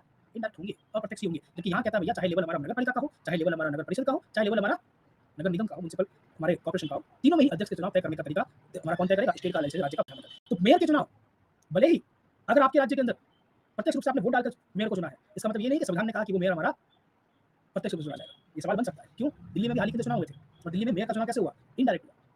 लोगों ने नहीं वोट दिया मेयर को, लोगों ने अपने वार्ड पार्षद को चुना, काउंसलर, वार्ड काउंसलर को चुना, फिर वो काउंसलर अपने में से वोट ला कर वोटिंग करके अपना मेयर चुन रहे थे हमारा। तो ये नहीं देखना कि हमारे यहाँ पर इनडायरेक्ट हो रहा है कि डायरेक्ट हो रहा है, ये देखना है कि जिम्मेदारी किसको दी गई है, प्रैक्टिकली और कॉन्स्टिट्यूशनली दोनों में क्या फर्क है पता होना चाहिए। अगर सवाल लिख देता ऐसा कि दिल्ली के अंदर मेयर का चुनाव कैसे होता है, हम कह देते अप्रत्यक्ष यानी कि इनडायरेक्ट, लेकिन सवाल कहता कि संविधान के अनुसार मेयर का चुनाव कैसे होगा, तो हम कहेंगे सर पता नहीं, जैसे राज्य का विधानमंडल तय करेगा, हर राज्य में अलग-अलग हो सकता है, स्टेट का लेजिस्लेचर तय करेगा, संविधान ने तो कहा ही नहीं कि डायरेक्ट कराओ या इनडायरेक्ट कराओ। ये डिफरेंस है कि सर मेंबर तो दोनों में ही, पंचायती राज व्यवस्था के भी तीनों स्तर में और म्युनिसिपैलिटी के भी तीनों स्तर में जनता ही वोट डाल करके चुनती है। लेकिन डिफरेंस कहाँ है? अध्यक्ष के अंदर है कि वहाँ पंचायती व्यवस्था में सिर्फ ग्राम पंचायत में राज्य की सरकार तय करती है, बाकी दो के लिए पहले से लिखा हुआ इनडायरेक्ट होगा। लेकिन म्युनिसिपैलिटी में तीनों स्तर पर अध्यक्ष चुना जाएगा हमारा, वो स्टेट का लेजिस्लेचर तय करेगा, विधानमंडल ही तय करेगा। ये पॉइंट अच्छे से नोट डाउन करके लिखो। जब एग्जाम में सवाल आएगा ना तो वो ऐसे मिक्स बना करके पूछ सकता है, इन तीनों स्तर में से किसी एक पार्ट पर और इसमें से किसी एक पार्ट पर। हो सकता है कल को वैसे कह दे हमारा कि संविधान के अनुसार जिला परिषद, डिस्ट्रिक्ट काउंसिल और म्युनिसिपल कॉर्पोरेशन यानी कि नगर निगम के अध्यक्ष का चुनाव एंड लगा करके हिंदी में और इंग्लिश में एंड लगा करके लिख दे, तो यह अप्रत्यक्ष रूप से होता है, यानी कि इनडायरेक्ट तरीके से होता है। तो आपको ये तो याद ही है कि सर जिला काउंसिल यानी कि डिस्ट्रिक्ट काउंसिल के अंदर अध्यक्ष का चुनाव हमारा कैसे होता है, इनडायरेक्ट तरीके से होता है। लेकिन ये तो भूल जाओगे कि म्युनिसिपल कॉर्पोरेशन में कैसे होता है। फिर दिल्ली का एग्जांपल याद आ जाएगा क्लास के अंदर, जैसे मैंने कहा था इनडायरेक्ट तरीके से चुना गया था, तो सही करके आ जाओगे। बताओ स्टेटमेंट सही होगा कि क्या होगा? लाइन वापस बोलता हूँ। जिला परिषद यानी कि डिस्ट्रिक्ट काउंसिल, पंचायती राज व्यवस्था का पॉइंट, म्युनिसिपल काउंसिल, नगर निगम, नगर पालिका का पॉइंट, इसमें अध्यक्ष का चुनाव, ये पॉइंट लगाया मैंने बीच में एंड और हिंदी इंग्लिश दोनों के अंदर। चुनाव कैसे होता है? अप्रत्यक्ष रूप से, इनडायरेक्ट होता है। सही कि गलत? एज पर द कॉन्स्टिट्यूशन पूछा ना, संविधान के अनुसार। हम कहेंगे सर जी रॉन्ग। क्यों? क्योंकि ये बात सही है कि जिला परिषद के अंदर इनडायरेक्ट इलेक्शन होता है, ऐसा संविधान में लिख रखा है। लेकिन ये बात गलत है कि म्युनिसिपैलिटी के अंदर भी अप्रत्यक्ष रूप से होता है। म्युनिसिपैलिटी के अंदर तो स्टेट का लेजिस्लेचर तय करता है। ये सवाल वैसे बनता है। ये कई लाइन लिख नहीं रखी जो मैंने सवाल पूछा, वो लाइन लिख नहीं रखी आपको एग्जामिनर वो बुक वाला लिख कर देगा कि ये लाइन बनेगी, भैया फैक्ट याद कर लेना। लिखा होगा रट्टा मार लेते हैं। रट्टा मारने से काम नहीं चलेगा, कंपेयर करना पड़ेगा, खुद सोचना पड़ेगा कि एग्जामिनर कैसे सवाल पूछ सकता है कॉम्बिनेशन बना करके। जब खुद सवाल बनाने लगोगे पढ़ने के साथ में तो पेपर में सवाल आएगा, खास करके स्टेटमेंट वाले कंफ्यूज कभी नहीं करें कि अब क्या याद करें, कैसे होगा, अब वो फैक्ट याद नहीं है। ये चीज़ इसीलिए जरूरी है कि कंपैरिजन से आप हमेशा इस टॉपिक को पढ़ोगे। जब कंपैरिजन से पढ़ोगे नहीं तो भूल जाओगे। जब जाना ही नहीं कि कंपैरिजन का भी एक तरीका होता है, तो स्टेटमेंट वाले सवाल इसीलिए गलत हो जाते हैं। कितने फैक्ट रट्टा मारोगे? जब कंपैरिजन से पढ़ लिया, चीज़ों को समझ लिया, तो आपको फैक्ट रट्टा मारने की कोई रिक्वायरमेंट नहीं है। अगला चेंज जो यहाँ पर हमको नजर आता है, जो बड़ा इंपॉर्टेंट पार्ट है, वो है वार्ड कमेटी का, जो कि पंचायती राज के अंदर नहीं होता। Article number 243 ward committee. ये वार्ड कमेटी क्या होती है? मान लीजिए ऐसा कोई पर्टिकुलर शहर है, इसके इतने सारे हमारे वार्ड बनाए गए, चुनाव करवाया जाएगा, सीटों का हमारा हमको बंटवारा देखने को मिलेगा, तो हमने सीटों का बंटवारा कर दिया, नंबरिंग भी दे दो ऐसा कुछ।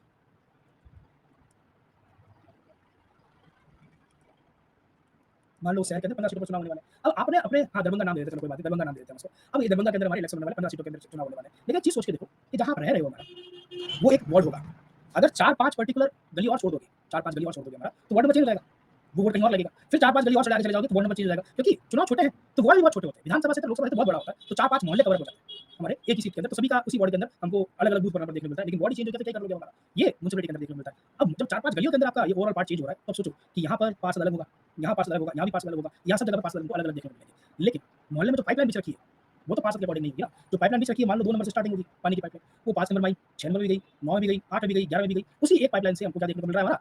सप्लाई देखने को मिल रहा है ओवरऑल पानी का। या फिर बिजली की बात कर लो, बिजली के भी फेज होते हैं हमारे। अब वो ऑलमोस्ट हमारा वार्ड वाइज तो बनते नहीं है, वो तो बिजली का विभाग अपने अकॉर्डिंग बनाता है। बिजली विभाग का ऐसा कोई पर्टिकुलर फेज आ रहा है जो वार्ड नंबर 4 को कनेक्ट करता है, 1 7 को कनेक्ट करता है, 10 को कनेक्ट करता है, 11 को भी कनेक्ट करता है, 14 को भी कनेक्ट करता है। अब इमेजिन करो किसी एक वार्ड में पाइपलाइन या फिर हमारी बिजली की जो लाइन थी वो खराब हो गई। जैसे मान लो 6 नंबर में खराब है, यहाँ फूट गई पाइपलाइन। तो 2 में तो पानी आ रहा है, शुरुआत वहीं से पानी का सोर्स वही है। 5 में भी आ रहा है, 6 में भी आ रहा है। कुछ हिस्सों में आ रहा होगा, कुछ में नहीं आ रहा है। आगे क्या तो गड़बड़ होगी, 9 में नहीं आ रहा, 8 में नहीं आ रहा, 11 में नहीं आ रहा। तो ये व्यक्ति जाएगा किसके पास? जो आम नागरिक है वो किसके पास जाएगा? अगर हर वार्ड की जिम्मेदारी उसी के पास सबको दे दे, 11 नंबर वाले के पास जाओगे, जनता वहाँ के अपने पार्षद के पास जाएगी, वो कहेगी भैया मैं क्यों खर्च करूँ इसके ऊपर पैसा? मेरे एरिया में तो वोट है ही नहीं। और जब 11 नंबर की जनता 6 नंबर के पास जाएगी, वो कहेगा भाई तुमने मेरे को वोट दिया ना, तुमने मेरे को वोट दिया, तुम आकर के मैं खर्चा करो। तो फिर पिसेगी कौन? जनता। जनता को तो राहत मिली नहीं, वो पानी को लेकर के, बिजली को लेकर के, साफ सफाई को लेकर के। तो एक आइडिया आया कि कैसे इनको साथ में मिलकर के चलाया जाए। नाम रखा वार्ड कमेटी, यानी कि वार्ड समितियाँ। और म्युनिसिपल एरिया में रहने वाली जनसंख्या लोग जो है उनकी जनसंख्या 3 लाख या 3 लाख से ज़्यादा है ओवरऑल, जिस भी शहर में चुनाव करवा रहे हो आप, 3 लाख या 3 लाख से ज़्यादा है, वहाँ पर ये वार्ड कमेटी बनानी पड़ेगी। उसके अंदर आप क्या करोगे, 2-2 4-4 पर्टिकुलर वार्ड्स को एक साथ मिलाओगे, जैसे 2 नंबर को, 6 नंबर को, 3 नंबर को, 6 को और 5 को मिला दोगे और इसको एक वार्ड कमेटी डिक्लेयर कर दोगे। ये वार्ड कमेटी है। ये वार्ड कमेटी के अंदर वो सारे पार्षद आएंगे जो 2 नंबर के अंदर है, 3 में है, 5 में है, 6 में है। अब कल को अगर इस एरिया में कोई प्रॉब्लम आती है, तो सभी चारों मिलकर के साथ साथ काम करेंगे। ये वो नहीं कहेगा भैया 2 नंबर तेरे यहाँ पर होगा, 3 नंबर तेरे यहाँ पर, तुम जानो हम नहीं करेंगे। आपको मिलकर के काम करना है, क्योंकि ये वार्ड एरिया बहुत छोटा है और जनता परेशान होगी। वो साफ सफाई होनी चाहिए। यूँ नहीं हो कि आप एक दूसरे पर डाल रहे हो भैया तुम करो, तुम करो। इसीलिए इस समस्या से निपटने के लिए वार्ड कमेटी का कांसेप्ट आया। तो मान लो इसको मिलाकर के 1, 4, 7 को मिलाकर के वार्ड कमेटी बना दी, इसको मिलाकर के वार्ड कमेटी बना दी, इन 2 को मिलाकर के वार्ड कमेटी बना दी, इनको मिलाकर के वार्ड कमेटी बना दी। वार्ड कमेटी का नंबर कितना होगा, ये तय करने का काम स्टेट के लेजिस्लेचर का है, राज्य का विधानमंडल का है। वो तय करेगा कि कौन से वार्ड को मिलाकर के वार्ड कमेटी बनानी है और उसमें कितने-कितने वार्ड शामिल करने हैं। वो चाहे तो 2 से 1 वार्ड कमेटी बना दे, वो चाहे तो 4 की एक वार्ड कमेटी बना दे, वो चाहे तो 6 वार्ड की एक वार्ड कमेटी बना दे। लेकिन जितने भी वार्ड मिलकर बनाए गए हैं हमारा, वो सभी वार्ड के हमारे पार्षद, काउंसिलर्स के सदस्य होंगे। एक कंडीशन संविधान ने बस लिख दी कि 3 लाख और 3 लाख से ज़्यादा की अगर जनसंख्या उस एरिया में है, तो उनके लिए वार्ड कमेटी बनाना कंपल्सरी आपको बनाना ही बनाना पड़ेगा, ताकि जनता सफर नहीं करे, जनता प्रॉब्लम फेस नहीं करे हमारा। ये पार्ट आपने कहाँ नहीं पढ़ा है, म्युनिसिपैलिटी में, सॉरी पंचायत राज में नहीं पढ़ा है। लास्ट ईयर मुझे याद आता है एक पीसीएस में सवाल पूछा गया था और उसमें 4-5 नाम लिख रखे थे और ऑप्शन सिर्फ यही था, निम्नलिखित में से कौन सी व्यवस्था केवल म्युनिसिपैलिटी में होती है, यानी कि पंचायत व्यवस्था में नहीं होती। उसमें ऑप्शन में एक ये भी था, वार्ड कमेटी। वो ये जानना था कि आपको ये संस्थाओं के नाम याद है कि नहीं है, यानी कि ग्राम पंचायत, जिला परिषद, पंचायत समिति, नगर पंचायत या फिर नगर पालिका, नगर निगम, ये सब कहाँ होते हैं, वो पॉइंट्स याद होने चाहिए और बीच के जो पर्टिकुलर पार्ट है ये भी इंपॉर्टेंट है। ये सवाल लास्ट में किसी में पूछा गया सवाल है, जहाँ 4-5 ऑप्शन देकर के ये कहा बताओ इसमें से किसका संबंध म्युनिसिपैलिटी से है, यानी कि नगर पालिका से। हो सकता है रिवर्स पूछ ले, इसका संबंध म्युनिसिपैलिटी से नहीं है। तो ये सारी कमिटीज जो आप पढ़ते हो, जो कल पढ़ी थी, वो सब बात, वो एक्ट्स के नंबर, वो राज्य जहाँ पहली बार कोई चीज स्टार्ट हुई, वो सारे फैक्ट इसके लिए इंपॉर्टेंट रहेंगे, प्रीलिम्स और मेंस दोनों में पूछा जाता है। वार्ड कमेटी में किसको कोई डाउट क्यों बनाई जाती है, कैसे बनाई जाती है, वार्ड कमेटी में कितने वार्ड शामिल किए जाएंगे, कौन तय करेगा, किसी को कोई डाउट तो प्लीज पूछ लीजिए। सबको क्लियर है? पॉपुलेशन देखो नॉर्मली अगर बात की जाए इसके संबंध में विश्वजीत, म्युनिसिपल कॉर्पोरेशन ऐसी जगह पर थोड़ी ज़्यादा बनती है जिसकी जनसंख्या 10 लाख से ज़्यादा हो। हाँ, लेकिन अगर महानगर बन गया हो तो फिर और तकलीफ हो जाएगी, वहाँ पर तो और वो तो मेगा सिटीज़ हो जाएगी हमारी। तो इसीलिए जहाँ महानगर वाली सिचुएशन है ये नंबर चेंज होता है। जैसे 5 से लेकर के 10 लाख पर हो तो म्युनिसिपल हमारा कॉर्पोरेशन बना लो। हमारा 2 से लेकर के या 1 से लेकर के कई सारे राज्यों में 1 है, कई सारे राज्यों में 2 से है। हर राज्य अपने अकॉर्डिंग तय करता है कि कैसी व्यवस्था बना रहा है। तो 2 से 5 में तो ये बना दो और 1 लाख तक में या 2 लाख तक की जनसंख्या हो तो नगर पालिका, नगर पंचायत बना सकता है। ये राज्य से राज्य डिफर करता है। बस इतना जरूर है 10 लाख से अगर ज़्यादा जनसंख्या हो जाती है तो फिर वो मेगा सिटी बन जाती है। फिर उसके लिए एक और नई व्यवस्था लगानी पड़ती है, जैसे कि बीएमसी का नाम सुना होगा। वो केवल बॉम्बे के लिए है, यानी मुंबई के लिए हमको देखने को मिलती है, बाकी के लिए अलग व्यवस्था नजर आती है हमको। पूरे मुंबई के लिए अलग से पार्ट है हमारा, बॉम्बे के लिए अलग से पार्ट हमको नजर आता है। वार्ड कमेटी में कितने मेंबर होंगे, मैंने वही बताया रिजवाना। वार्ड कमेटी का जो पर्टिकुलर पार्ट हमारा कहाँ गया रहेगा, इधर कहीं था। हाँ, वार्ड कमेटी में कितने वार्ड मिला करके आप शामिल करोगे हमारा वार्ड को, राज्य की सरकार तय करेगी। तो वार्ड कमेटी के अंदर अगर मान लो आपने 1, 4, 7 को मिलाया तो 3 मेंबर हो गए, 2, 3, 5, 6 को मिलाया तो 4 मेंबर हो गए, 2, 3, 5, 6, 8, 9 को मिलाया तो 6 मेंबर हो गए। सारे पार्षद जिनके वार्ड को शामिल करके वार्ड कमेटी बनाई गई है वो उसके मेंबर होंगे और फिक्स नंबर नहीं है, इसलिए स्टेट का लेजिस्लेचर कंपोजिशन तय करता है, यानी कि संरचना तय करता है और अपने अकॉर्डिंगली वार्ड्स को शामिल करता है। क्लियर? हाँ, अगर 3 लाख से कम है तो नहीं बनेगा, 3 लाख होना कंपल्सरी है। अगर 3 लाख से कम है तो फिर आप वार्ड कमेटी नहीं बनाओगे। ऐसी स्थिति के अंदर वो एक ही व्यवस्था हमारी जो वहाँ चल रही है, अलग-अलग वार्ड वाली, वही कंटिन्यू हमको देखने को मिलेगी। क्लियर है? इस आर्टिकल में आ गया भैया, इस आर्टिकल में जो डेफिनेशन है उसे नहीं पढ़ना है। ये जो पॉइंट है 243 वाला डेफिनेशन जो मैंने कहा था वो नहीं पढ़ना है। जैसे जनसंख्या क्या होती है या जिला क्या होता है वो आपके काम का नहीं है। बाकी डेफिनेशन पढ़नी है जो हमने पढ़ा है कि कहाँ पर म्युनिसिपल काउंसिल बनाई जाएगी, कहाँ पर म्युनिसिपल कॉर्पोरेशन बनाई जाएगी, कहाँ पर नगर पंचायत बनाएंगे, वार्ड कमेटी क्या होती है, कैसे बनती है, वो सब आपको पता होना चाहिए। क्लियर? और बताएं। हाँ, वार्ड मेंबर अलग होता है। वार्ड मेंबर ये होता है, यहाँ से जो चुनकर आए हमारा ये पर्टिकुलर पार्ट हमारा वार्ड पार्षद है, हमारे यहाँ पर रहने वाली जनता वार्ड मेंबर है और वार्ड कमेटी जब इनको मिला करके मैं एक संस्था बना दूंगा जो अपने ही एरिया का ध्यान रखेगी, ओनली वो वार्ड कमेटी है, सभी अलग-अलग। क्लियर है? आगे चलो अब किसी को कोई डाउट है तो प्लीज़ पूछिए। अगला पॉइंट आता है रिजर्वेशन का, यानी कि आरक्षण का पार्ट। जैसे आरक्षण यहाँ पर हमको कैसे देखने को मिलेगा? तो आरक्षण का पॉइंट पहले तो लिख कर रखा है, ये पता होना चाहिए। 243 टी में जरा कमेंट सेक्शन में एक चीज़ और बताओ, पंचायती व्यवस्था के अंदर आरक्षण कहाँ लिखा था? मतलब आर्टिकल नंबर क्या था? पंचायती व्यवस्था में आर्टिकल नंबर क्या हुआ करता था? कमेंट सेक्शन में आंसर कर दो तो उसको पढ़ लेते हैं। अब अगला पॉइंट, रिजर्वेशन का तरीका क्या रहेगा और इसके बारे में ये 243 टी हमारा क्या कहता है? 243 टी कहता है कि sir reservation of seat for SC and ST in every municipality in proportion to their population to the total population of the municipal area. आसान भाषा में वही वाला पार्ट जो हमने कल पढ़ा था कि सर इस तरह से आपका कोई भी पर्टिकुलर एरिया है जहाँ चुनाव करवाने वाले हो, चाहे नगर निगम की कराओ, चाहे नगर परिषद की कराओ, चाहे नगर पालिका या नगर पंचायत की कराओ, जब आप यहाँ पर सीटों का बंटवारा करोगे कि कितनी सीट एससी को मिलनी चाहिए, कितनी सीट एसटी को मिलनी चाहिए, उसका आधार होना चाहिए कि कुल पॉपुलेशन कितनी है, टोटल जनसंख्या उसके अंदर हमको कितनी देखने को मिलती है और जितनी कुल जनसंख्या है, जैसे कि मान लो 100 है, उसमें से एससी के लोग कितने हैं, एसटी के लोग कितने हैं। मान लो 10 पर्टिकुलर लोग हमारे एसटी के रहते हैं, 20 लोग हमारे एससी के रहते हैं, तो कुल जनसंख्या का 20% जनसंख्या एससी की, कुल जनसंख्या की 10% जनसंख्या एसटी की। तो जितनी कुल सीटें हैं आपकी एक्जैक्टली उतनी ही परसेंटेज आपको दिया जाएगा। जैसे कि अगर यहाँ एग्जाम्पल में बात कर ली जाए हमारा, तो सीट नंबर है 1 2 3 4 5 6 7 8 9 10 11 12 19 सीटें हैं। एक छोटी सी सीट और है, संख्या को आसान कर लेते हैं हमारा, 20 सीटें हमको देखने को मिली, कुल सीट 20 है। तो अगर आपकी कुल जनसंख्या में 20% हिस्सा एससी का है, तो कुल सीटों में से भी 20% सीट आपको एससी को देनी पड़ेगी, यानी कि 4 सीट देनी पड़ेगी। एसटी का अगर 10% हिस्सा है कुल जनसंख्या के अंदर, तो कुल जनसंख्या का 10% सीट आपको हमारा एसटी को देना पड़ेगा। यानी कि जनसंख्या जितनी है एससी की और एसटी की, उस एरिया में जहाँ चुनाव होने वाले हैं, उसमें जितना योगदान एससी एसटी का है, उतनी ही कुल सीटों में से इनकी भागीदारी होगी। इस पॉइंट में कोई डाउट है किसी को भी, किसी भी तरह का, तो प्लीज़ पूछ लो। रिपीट कर दूँ? बिल्कुल कर देंगे कि सर एक एरिया है, उस पर्टिकुलर एरिया के अंदर हमको जो चुनाव होने वाले हैं, मान लो 20 सीटों पे चुनाव होने वाले हैं, उसके लिए एससी के लिए कुछ सीटें रिजर्व करनी है, एसटी के लिए भी कुछ सीटें रिजर्व करनी है, तो नंबर कैसे पता चलेगा कि कितनी सीटें रिजर्व करोगे? तो क्या कुछ ढूँढने की रिक्वायरमेंट नहीं है, मैथ्स नहीं लगानी, सिंपल है। ये देखो उस एरिया में कितने लोग रह रहे हैं, जैसे 100 लोग रह रहे हैं, ठीक है। उस 100 लोगों में एससी वाले लोग कितने हैं? ऐसे लोग कौन है जो कि एससी कैटेगरी से बिलॉन्ग करते हैं? जैसे 20 लोग एससी कैटेगरी से बिलॉन्ग करते हैं, तो 100 का कितना परसेंट? नॉर्मल मैथमेटिक्स का नंबर बहुत आसान लिया है हमने, हम कह देंगे सर जी 20%, तो ठीक है। 20% अगर पॉपुलेशन हमारी क्या है? एससी की है, तो कुल सीटें में से उतना ही परसेंटेज सीटों को दे दो। तो कुल सीटें कितनी थी? 20, 20 का 20% कितना हुआ? 4। जितनी जनसंख्या में योगदान है, उस एरिया के अंदर जितनी सीटें हैं, उतना ही आपको सीटें मिल जाएगी। 20% अगर एससी है, तो 20% आपकी सीटें भी हैं। 40% अगर एससी है, तो 40% आपकी सीटें हैं। 90% अगर एससी है, तो 90% आपकी सीटें हैं। डिपेंड करता है कि जिस एरिया में चुनाव होने वाले हैं, हमारे वहाँ पर कुल जो जनसंख्या रह रही है, जो लोग रह रहे हैं, उसमें एससी के कितने, एसटी के कितने। तो कल भी यही पढ़ा था। म्युनिसिपैलिटी के अंदर भी हमारा मेंबर चुनने की बारी आती थी, सदस्य चुनने की बारी आती थी, तो जनसंख्या के आधार पर तय कर रहे थे। नया तो कुछ नहीं था, किसी तरह का पार्ट सेम पॉइंट है। तो यहाँ कोई डिफरेंस नजर नहीं आता। किसी को अभी भी डाउट है कि ये एससी और एसटी की जनसंख्या कैसे तय करी, सीटें कैसे तय करी, किसी को भी तो प्लीज पूछ लो। कोमल क्लियर? बाकी सभी साथी भी कोई डाउट? नहीं, अध्यक्ष नहीं होते विश्वजीत। चलिए आगे नेक्स्ट पॉइंट हमारा। अब महिला की बात कर ले थोड़ा सा कि सर महिला के केस में क्या होगा। तो रिजर्वेशन महिलाओं के लिए सदस्य के रूप में यहाँ लिखा गया not less than 1/3। Total seat जितनी भी है आपकी, उसमें से 1/3 से कम, एक तिहाई से कम नहीं हो सकती। जैसे 20 सीटें थी हमारी, तो 20 का एक तिहाई सीटें रिजर्व रहेगी, कम से कम, ज्यादा कितनी भी करो, लेकिन कम से कम आपको यहाँ पर रिजर्व देखने को मिलेगी महिला के लिए सीटें हमारा 20 का एक तिहाई। मान लो 100 सीटें हो तो 100 का एक तिहाई, 200 सीटें हो तो 200 का एक तिहाई। जब महिला वार्ड मेंबर की बात आएगी, वार्ड काउंसिलर की बात आएगी, पार्षद की बात आएगी हमारा, तो ऐसी स्थिति के अंदर 1/3 सीटें कम से कम रिजर्व रहेंगी। पंचायती राज व्यवस्था के अंदर रिजर्व हुआ करती थी, सेम पॉइंट था, कोई डिफरेंस नहीं है। तो हम कह सकते हैं इस बात को लेकर के कथन लिखा आ जाए एग्जाम के अंदर कि पंचायती राज व्यवस्था और म्युनिसिपैलिटी दोनों में ही मेंबर्स, चाहे एससी के हो, चाहे हमारा एसटी के हो, चाहे महिला, आरक्षण का आधार समान है। आरक्षण कितना ये नहीं लिखा, आरक्षण का आधार समान है। सही है गलत? लाइन वापस रिपीट करता हूं। एससी, एसटी और महिला, इन तीनों का जो आरक्षण का आधार है हमारा, म्युनिसिपैलिटी में जैसा है वैसा का वैसा ही पंचायती राज का केंद्र है। ये लाइन लिख रखी है, कोई नंबर नहीं लिख रखा। स्टेटमेंट सही है गलत? हमेशा सही है, कोई दिक्कत नहीं। आरक्षण का आधार हमारा समान है, एक्जेक्टली सेम है। महिला के लिए पंचायती राज में यही क्या रखा है कि कम से कम एक तिहाई रहेगा, महिला के लिए म्युनिसिपैलिटी में ये लिख रखा है कम से कम एक तिहाई रहेगा हमारा। एससी एसटी के मेंबर्स की बात की जाए तो जनसंख्या का आधार बनाया गया, म्युनिसिपैलिटी में पंचायती राज का आधार समान है, कोई दिक्कत नहीं। ये कंक्लूजन हमारा रहेगा। अब आगे एक डिफरेंस भी रहेगा हमारा, उसको भी पढ़ेंगे, फिर रिजल्ट आपके आपको देंगे। इंपॉर्टेंट पॉइंट है डिफरेंसेस वाले pattern. State legislature may provide for the manner of reservation of the offices of the chairpersons in municipality for SC, ST women। राज्य विधानमंडल अनुसूचित जाति, जनजाति और महिला के लिए जब अध्यक्ष पद तय करेगा कि इतने कुल पदों में से इनके लिए इतना रिजर्व रहेगा, तो आरक्षण का तरीका क्या रहेगा, वो राज्य का विधानमंडल तय करेगा। यहाँ पर तुमको कोई डिफरेंस नजर आ रहा है जो पंचायती राज व्यवस्था में था और यहाँ नहीं? कोई डिफरेंस याद आ रहा हो तो चलो रिवाइज कर लेते हैं, जल्दी आसानी से रिवाइज हो जाएगा। एससी एसटी के जब सरपंच बनाने की बात की गई थी पंचायती राज व्यवस्था में, तो उसका आधार कौन तय करता था? क्या लिखा हुआ था कि कोई और तय कर रहा था? एससी एसटी के सरपंच, कुल सरपंच में से एससी एसटी को कितने सरपंच की सीटें मिलेगी, ये तय कौन करता था? कोई नंबर फिक्स है, कोई क्राइटेरिया फिक्स है, या कोई और तय कर रहा है? बिल्कुल सही कहा, स्टेट का लेजिस्लेचर तय करता था सर। राज्य का विधानमंडल था, वो तय करता था कि एससी एसटी के सरपंच कितने बनेंगे, तो मेयर कितने बनेंगे म्युनिसिपैलिटी के अंदर एससी एसटी से हमारा कुल मेयर की सीटों में से, तो वो भी हमारे यहाँ कौन तय कर रहा है? स्टेट का लेजिस्लेचर। तो सेम पार्ट है, कोई दिक्कत तो नहीं है, कोई डिफरेंस नहीं है। अब एक और पॉइंट का जवाब, पंचायती राज व्यवस्था के अंदर महिला सरपंच बनने के लिए कोई सीटें रिजर्व की गई थी क्या? कुछ सीटें रिजर्व है पंचायती व्यवस्था के अंदर महिला सरपंच की? भूल गए? अरे है ना रिजर्व, कल तो बताया था कि सर पंचायती राज व्यवस्था के अंदर महिला के लिए 1/3 सीटें रिजर्व है, चाहे मेंबर बने चाहे सरपंच बने, कम से कम एक तिहाई सीटें तो रिजर्व होगी, ज्यादा मर्जी आ जाए। जबकि म्युनिसिपैलिटी के अंदर देखो महिला के लिए 1/3 सीट रिजर्व नहीं है। संविधान कहता है कि स्टेट का लेजिस्लेचर तय करेगा, यही डिफरेंस है। बस इतना सही छोटा सा पॉइंट कि जहां महिलाओं के लिए रिजर्वेशन किया गया है, 1/3 रिजर्वेशन किया गया है पंचायती राज में, अध्यक्ष पद के लिए भी, सरपंच पद के लिए भी, और महिला जब सदस्य बनना चाहे उसके पद के लिए भी। लेकिन म्युनिसिपैलिटी में सदस्य के लिए तो 1/3 रिजर्वेशन है, अध्यक्ष पद, मेयर पद के लिए रिजर्वेशन नहीं है। ऐसा कहीं नहीं लिख रखा है कि मेयर जो बनेगा हमारा उसमें एक तिहाई महिलाओं के लिए सीट रिजर्व रहेगी। राज्य की सरकार तय करती है। अब राज्य की सरकार अगर एक तिहाई तय करे तो राज्य की सरकार की मर्जी, लेकिन संविधान ने नहीं क्या रखा है। एग्जाम में ये सवाल आ रखा है और बिल्कुल सिंपल सा सवाल आ रखा है, और उसने नाम भी नहीं दिया। एक बार तो उसने इतना सा लिखा, लोकल सेल्फ गवर्नमेंट में, ना रूरल ग्रामीण भी नहीं, अर्बन शहरी भी नहीं, लोकल सेल्फ गवर्नमेंट में महिलाओं के लिए एक तिहाई सीटों का आरक्षण का प्रावधान है एज पर द कॉन्स्टिट्यूशन। सही के गलत? नाम नहीं है, रूरल भी नहीं है, अर्बन भी नहीं है, सिर्फ रूरल सेल्फ गवर्नमेंट, हमारा लोकल सेल्फ गवर्नमेंट की बात की गई है, यानी कि स्थानीय स्वशासन की बात की गई है। सही कहोगे या गलत कहोगे? गलत। बिल्कुल सही है सर। सही कैसे कहोगे? अगर गाँव के अंदर होगा तो नाम लिखना पड़ेगा, रूरल या पंचायती राज व्यवस्था। अगर हमारा नगर पालिका का पूछेगा तो लिखना पड़ेगा, या तो नगर पालिका या अर्बन, शहरी स्थानीय स्वशासन। जब ओनली नाम लिख दिया गया है लोकल सेल्फ गवर्नमेंट, तो दोनों लागू हो जाएंगे। तो या इसके अंदर भी है और इसके अंदर भी है। क्या दोनों में ये व्यवस्था लागू? नहीं, एक में ही है सर, इसीलिए गलत हो जाएगा। ये सवाल एग्जाम में दूसरे फॉर्म में भी आया है हमारा। कैसे? सिंपल सा, पंचायती राज व्यवस्था और म्युनिसिपैलिटी में महिलाओं के लिए 1/3 सीटों का रिजर्वेशन है, वो एंड लगा करके, हिंदी का और इंग्लिश का एंड लगा करके। ये पंचायत व्यवस्था म्युनिसिपैलिटी इस बार दोनों के नाम दे दिए और कहा इनके लिए सीट रिजर्व है 1/3। अब अक्सर स्टूडेंट भूल जाता है क्योंकि उसको एक ही चीज दिमाग में रहती है, कहा 1/3 सीट रिजर्वेशन की गई है, रिजर्वेशन तो किया गया लेकिन कहा सिर्फ पंचायती राज व्यवस्था।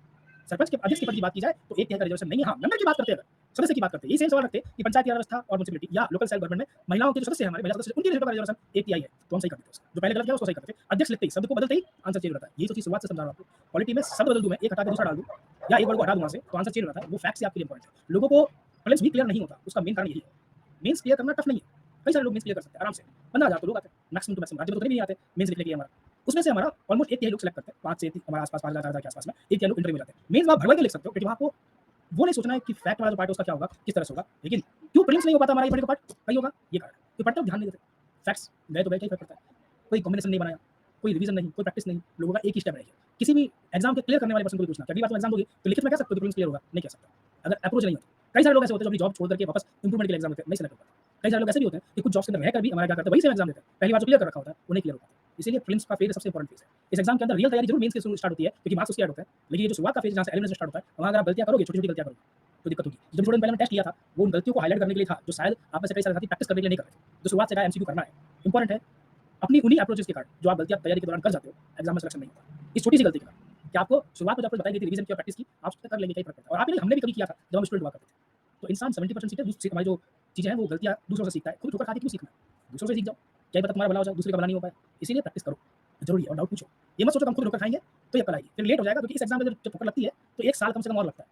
और पता लगा कि वो 1 साल देते थे, 24, 25, 26, 27 और एज निकल गई, दिक्कत हो जाएगी, फिर वो घर का प्रेशर भी आएगा। इसीलिए इसी अटेम्प्ट को फाइनल अटेम्प्ट बनाना, वो सोच के तैयारी करनी है और वो गलतियां सारी सुधारनी है। जितने भी अभी वो छोड़ो देखा जाएगा वाला पार्ट है, दिक्कत हो जाएगी। अगर 23 में एग्जाम देने वाले हो तो ये वो समय जहाँ पर एक-एक चीज़ रिवाइज़ करनी है। अगर यूपी का एग्जाम दे रहे हो, फिंगर टिप्स पे याद होना चाहिए सब कुछ। क्योंकि 1 महीना बचा, 14 मई का एग्जाम हमारा 1 महीना मान लेते हैं, वो 14 डेज़ तो भूल ही जाओ। चलो 5 काउंट भी करो, 4-5 दिन, पूरा 1 महीना मान लो हमारा रिमेनिंग पार्ट। ये महीना प्रैक्टिस का होना चाहिए कि भाई प्रैक्टिस करनी है, एक-एक चीज़ को रिवाइज़ करना है। और जब वो 14 डेज़ बच जाए हमारे मई के, वहाँ पर तो आपको नया पढ़ना ही नहीं चाहिए। हाथ भी नहीं लगाना चाहिए, एग्जाम से 15 दिन पहले नहीं पढ़ने की कोशिश करना, नुकसान हो जाएगा, जो आएगा वही भूल जाओगे। उम्मीद है आप लोग मॉक टेस्ट दे रहे होंगे, अगर नहीं दे रहे हो तो गलती कर रहे हो अपने आप के लिए। मॉक टेस्ट देना कंपल्सरी है सभी के लिए, जो भी 2023 का एग्जाम देने वाला है हमारा। ये वो समय है जो आपको मॉक टेस्ट हर हाल में देना होगा। वैसे 1 महीना पहले स्टार्ट कर देना चाहिए था मॉक टेस्ट देना, लेकिन आप नहीं दे रहे हो तो 1 महीने से शुरुआत कर लो। और एक बात जान लो, मल्टीपल मॉक टेस्ट देने चाहिए जितने हो सके। अब बाकी समझदार आप खुद ही हो कि मैं क्या कहना चाहता हूँ। जितने हो सके मॉक टेस्ट दो, जरूरी है। आपको ओवरऑल रिवीजन में ये काम आएगा क्योंकि अब जाकर के आप अगर सिंपल सा रिवीजन करने बैठोगे एक-एक चीज़ को और हर सब्जेक्ट को, दिक्कत हो जाएगी। तो अगर रिवीजन कर लिया है, वो विश्वास है कि हाँ, हमको सब आता है, तो मॉक टेस्ट दे, इंपॉर्टेंट पार्ट है हमारा, है ना? कौन सा सब्जेक्ट बाकी है धीरज? अगर टारगेट 2023 है आपका, तो मोस्ट ऑफ द पार्ट हो चुका है। ये 19 तारीख को खत्म हो जाएगा पॉलिटी का बैच हमारा, 19 तारीख को। लास्ट क्लास 19 तारीख की आपकी। फिर जो बाकी रहेगा वाला पार्ट है हमारा, अगर 2024 का टारगेट है, तो फिर आपके पास समय अवेलेबल है। मतलब जो 2024 में देने वाले उनकी हिस्ट्री, ज्योग्राफी आगे आएगा हमारा। आप जैसे पहले बैच में थे, तो आपने वो पॉइंट पढ़ रखा है हमारा, वो तो हम बैच शिफ्ट कर जाते हैं। ऐसी स्थिति के अंदर हम क्या करते हैं, वो एक नया बैच में आता है जो कि एक्चुअल में अलग चीज़ के लिए डिज़ाइन किया गया था। तो लगता है सर हिस्ट्री नहीं हुआ, तो लगता है ज्योग्राफी नहीं हुआ। तो एक बार बैच को जब आप शिफ्ट करते हैं किसी चीज़ को, तो ये सोच समझ के किया करिए, ये बैच है किस चीज़ का और उसका शेड्यूल क्या है। कई बार क्या होता है, एक स्टूडेंट पहले बैच में पढ़ चुका होता है, 2023 के टारगेट को लेकर 6 महीने पुराना बैच स्टार्ट हुआ था, वो पढ़ रखा होता है हमारा, और उसको लगता है नया बैच स्टार्ट हो रखा है हमारा, तो ऐसी स्थिति के अंदर हम ये भी कर लेते हैं। लेकिन एक बार शेड्यूल चेक कर लिया करो, इसमें कौन सी क्लास कहाँ होने वाली है। पता लगा ये सोच के किया था कि पहले ढंग से नहीं पढ़ पाए, अब पढ़ लेते हैं, लेकिन वो बैच 2024 के लिए था। तो शिफ्टिंग आपको कहाँ काम आएगी? आपको तो नुकसान दे जाएगी। उल्टा वो होना चाहिए था कि लगा कि सर हाँ, ज्योग्राफी बाकी रह गया था, ढंग से नहीं हो पाया था, नया बैच आने वाला है, उसमें देख रहे ज्योग्राफी कहाँ हो रहा है, तो फटाफट से ज्योग्राफी कर लेंगे, बाकी को छोड़ेंगे। हमारे एक साथी है उमेश, वो पहले बैच में थे, जैसे आप लोग भी कई सारे हुआ करते थे। तो वो नया बैच पूछते ज़रूर है कि सर पॉलिटी का नया बैच कब आ रहा है, लेकिन वो चैप्टर वाइज़ पूछते हैं कि सर ये वाला चैप्टर में डाउट आपकी क्लास कब होगी, हमको ये रिवाइज़ करना है। तो सिर्फ उसी क्लास के लिए आते हैं, जहाँ डाउट है। वो जब आप बैच एक प्रॉपर बैच में पढ़ लेते हो, तो अगले बैच में पता नया कोई चीज़ चमत्कार होने वाला है, जहाँ पर एक नया संविधान में संशोधन हो जाएगा, जो अपडेट होगी आपको ऐसे में पता चल जाएगी हमारा। तो जब बैचेस शिफ्ट करते हो, आप उसमें ये चीज़ हमेशा ध्यान रखा करो, तो बैच का शेड्यूल क्या है, क्योंकि मेरे पास जो क्लासेस आती है, वो बैच से कुछ समय पहले आती है। कि भी बैच स्टार्ट होने वाला है, 1 हफ्ते पहले पता लगेगा ये नया बैच आने वाला है। आप जो बैच शिफ्ट करते हो उसमें पहले से लिखा होता है कि कौन सी क्लास का टाइमिंग कब है, किस दिन, किस महीने में, किस तारीख को होगा। तो बैच स्विच करने से पहले हमेशा ये देखा करो। अगर सब्जेक्ट को प्रॉब्लम है तो सब्जेक्ट रखो। 2024 का टारगेट है तो फिर आपके पास बहुत सारा समय, 23 का टारगेट है तो क्विक रिवीजन होनी चाहिए। वो आपके टारगेट के अकॉर्डिंग बैच शिफ्ट किया करो। यूँ नहीं कहा चलो मन कर गया चलो आज ये वाली क्लास कर लेते हैं। पता लगा मेरा पुराना बैच भी देख लिया, मेरा नया बैच भी देख लिया। क्या मतलब है 2 बार पॉलिटी कौन सा चमत्कार हो जाएगा, चीज़ तो वही रहेगी, टाइम आपका वेस्ट हो जाएगा। इसीलिए इस चीज़ को ध्यान रखो। तो बैच जो आप कर रहे हैं, जो टारगेट है 2024 तो कोई दिक्कत नहीं है, इसके बैचेस के अंदर सब क्लासेस आएंगी और कई सारा पार्ट आपने पहले पढ़ रखा है 2023 के बैच से। तो इसीलिए बैच शिफ्ट का ध्यान रखा जाए, ये इंपॉर्टेंट है हमारा। क्लियर है? हाँ, 2023 का आपको बिहार देना है ना, तो बिहार तो सितंबर में एग्जाम है, 6 महीने बाकी, आपको चिंता करते हो। हम यूपी का कह रहे हैं, यूपी के अंदर मई के अंदर एग्जाम होने वाला है, तो फिर उनको जल्दी पढ़ना चाहिए। अभी आपका समय है, तो आपको पढ़ना भी है, रिवीजन भी करना है, एंड जब 2 महीने बच जाए, सितंबर 30 को जब एग्जाम है बिहार का, तब आप मॉक टेस्ट करिएगा। क्लियर? इस चीज़ को याद रखें। ये डिफरेंसेस इंपॉर्टेंट है, आपको पता होना चाहिए। वापस रिवाइज कर देता हूँ क्विकली ताकि एग्जाम में गलती ना करो। स्टेट के लेजिस्लेचर के अंदर, सॉरी म्युनिसिपैलिटी के अंदर जब हमारा मेयर की पोस्ट की बात की जाएगी, एससी और एसटी के लिए कितनी सीटें रिजर्व रहेंगी, वो हमारा स्टेट का लेजिस्लेचर तय करेगा। सिमिलरली महिलाओं के लिए भी हमको यही चीज़ हमको देखने को मिलती है। लेकिन अगर मैं वही चीज़ पंचायत के व्यवस्था में अप्लाई कर दूँ, तो स्टेट का लेजिस्लेचर एससी एसटी की सरपंच की सीट तय करता है, क्योंकि संविधान ने ये अधिकार राज्य के विधानमंडल को दे रखा है। लेकिन महिलाओं के लिए नहीं, क्योंकि महिलाओं के लिए क्लियर लिखा रखा है सर जी, इतना एक तिहाई कम से कम महिला सरपंच की सीटें रिजर्व की जाएगी। इस पॉइंट को आप याद रखिएगा, इंपॉर्टेंट है। क्लियर है? और बात बची हमारे बैकवर्ड क्लासेस की, यानी कि ओबीसी की। तो ओबीसी के लिए नियम पंचायत की व्यवस्था में सेम है, म्युनिसिपैलिटी भी सेम है। क्या सर, राज्य का सरकार ही वो पर्टिकुलर सरकार है हमारा जो कि तय करेगी कि ओबीसी को कितनी सीटें रिजर्व की जाए म्युनिसिपैलिटी के पर्टिकुलर पार्ट के अंदर और पंचायत व्यवस्था के पार्ट के अंदर। संविधान ने लिखा ही नहीं कि ओबीसी को कितना आरक्षण देना है। जब हम सीटों की बात करते हैं म्युनिसिपैलिटी या पंचायत व्यवस्था के अंदर, वो सब राज्य की सरकार तय करती है, इसलिए हर राज्य के अंदर अलग अलग जाता है। तो आता है टेन्योर, यानी कि कार्यकाल 243 से यू के अंदर टेन्योर लिखा है हमारा, और कोई चीज नहीं है, सिर्फ आर्टिकल का फर्क है। वो बात 243 ई में लिख रखी थी पंचायत व्यवस्था के लिए, ये बात हमारा 243 यू में लिख रखी है। ये कहता है कि सर 5 साल का कार्यकाल होगा, लेकिन कार्यकाल भंग होने से पहले भंग भी हो सकते हो। नए चुनाव कराएंगे कि नहीं कराएंगे वो डिपेंड करता है कि आप कितना समय पहले भंग हुए हो। नॉर्मली नए चुनाव हो जाएंगे हमारे, अगर आपका 5 साल का कार्यकाल पूरा होने वाला, सरकार गिरी नहीं है, तो पूरा होने से पहले करवा देंगे। लेकिन अगर सरकार भंग हुई है, डिसॉल्व हो गई है, तो ऐसी स्थिति में देखा जाएगा बचा हुआ समय कितना है। अगर बचा हुआ समय 6 महीने से ज्यादा का हो तो चुनाव करवाने कंपल्सरी है। लेकिन अगर 6 महीने से कम का समय बच रखा है तो चुनाव करवाने कंपल्सरी है कि नहीं? होंगे कि नहीं? होंगे कि नहीं? लाइन वापस सुनिए। 5 साल का कार्यकाल है, ये 5 साल का कार्यकाल बना देते हैं भैया। कंडीशन कहती है कि मान लो किसी वजह से किसी का 3 साल का कार्यकाल पूरा हुआ और वो भंग हो गई, तो फिर जो हमारा नया पर्टिकुलर सरकार है वो आएगी, क्योंकि 6 महीने से ज़्यादा का समय बचा है, 2 साल का हमारा समय बचा है, और नई सरकार जो आएगी वो पूरे 2 साल की रहेगी, नया 5 साल स्टार्ट नहीं होगा, रिमेनिंग टाइम पीरियड रहेगा। लेकिन इसी एग्जाम के अंदर कंडीशन को चेंज कर दिया जाए हमारा, और 4.5 साल इसके पूरे हो जाते हैं हमारे, मान लीजिए, और बचा हुआ टाइम पीरियड 6 महीना या उससे कम का है, तो चुनाव होंगे कि नहीं, मैं ये पूछ रहा हूँ। कंपल्सरी नहीं, कंपल्सरी नहीं पूछ रहा हूँ। हाँ करवाने होंगे, नहीं करवाने होंगे, क्या होगा? वापस सुनना, 6 महीने से कम का समय बचा होगा तो करवाने होंगे कि नहीं करवाने होंगे? क्या कहेंगे? चुनाव नहीं होंगे या कहेंगे चुनाव होंगे? और आसान करता हूँ, याद करो, आंसर आपको पता है, 2-4 पर लिखा भी है, एब्सोल्युटली करेक्ट, कि सर जनरली प्रैक्टिकली नहीं होता है, लेकिन एज पर संविधान पे पूछा जाए तो संविधान में तो काहे नहीं मत कराओ, या ये भी नहीं कहा कराओ, उसने कहा था नॉट नेसेसरी, जरूरी नहीं है आपको करवाने, आप चाहो तो करवाओ, आप चाहो तो मत कराओ। आप कौन? स्टेट का लेजिस्लेचर, राज्य का विधानमंडल, वो तय करेगा कि 6 महीने से कम का समय बचा है तो चुनाव होंगे कि नहीं होंगे। संविधान ने तो कहा ही नहीं कि करवाओ करवाओ, संविधान ये भी नहीं कहा कि 6 महीने से कम का समय बचा है तो मत करवाओ, वो तो कहता है नॉट नेसेसरी, जरूरी नहीं है सर, करवा भी सकते हो, मर्जी आपकी, नहीं करवाओ मर्जी आपकी। क्लियर? इस चीज को याद रखना। तो ना हाँ कहना है ना कहना है, हम कहेंगे सर नॉट कंपल्सरी, जरूरी नहीं है, करवा भी सकते हैं, स्टेट का लेजिस्लेचर चाहे तो, नहीं भी करवा सकते हैं, स्टेट का लेजिस्लेचर चाहे तो। संविधान इसके बारे में साइलेंट है, किस पर छोड़ दिया? स्टेट के लेजिस्लेचर। क्लियर? No doubt? तो प्लीज पूछ लो, बस यही पढ़ना है, सेम वाला पार्ट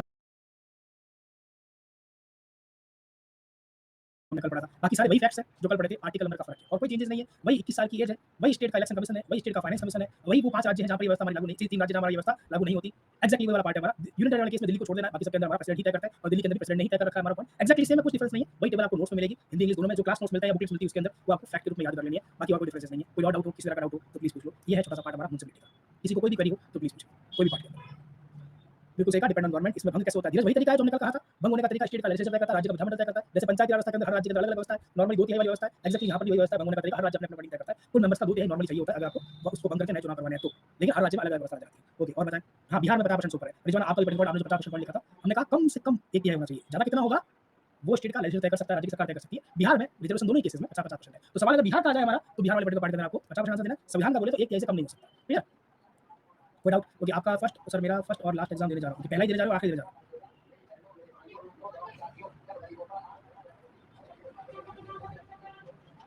अभी समय कम नहीं है विश्वजीत, भले पहला हो चाहे आखिरी हो, आखिरी तो आप तय करेंगे, क्या पता बहुत क्लोज पहुंच जाओ या क्लियर हो जाए, वो तो आपके ऊपर डिपेंड करेगा। लेकिन अगर बिहार का एग्जाम दे रहे हैं हमारा, तो समय कम नहीं है, अप्रैल पूरा बाकी है।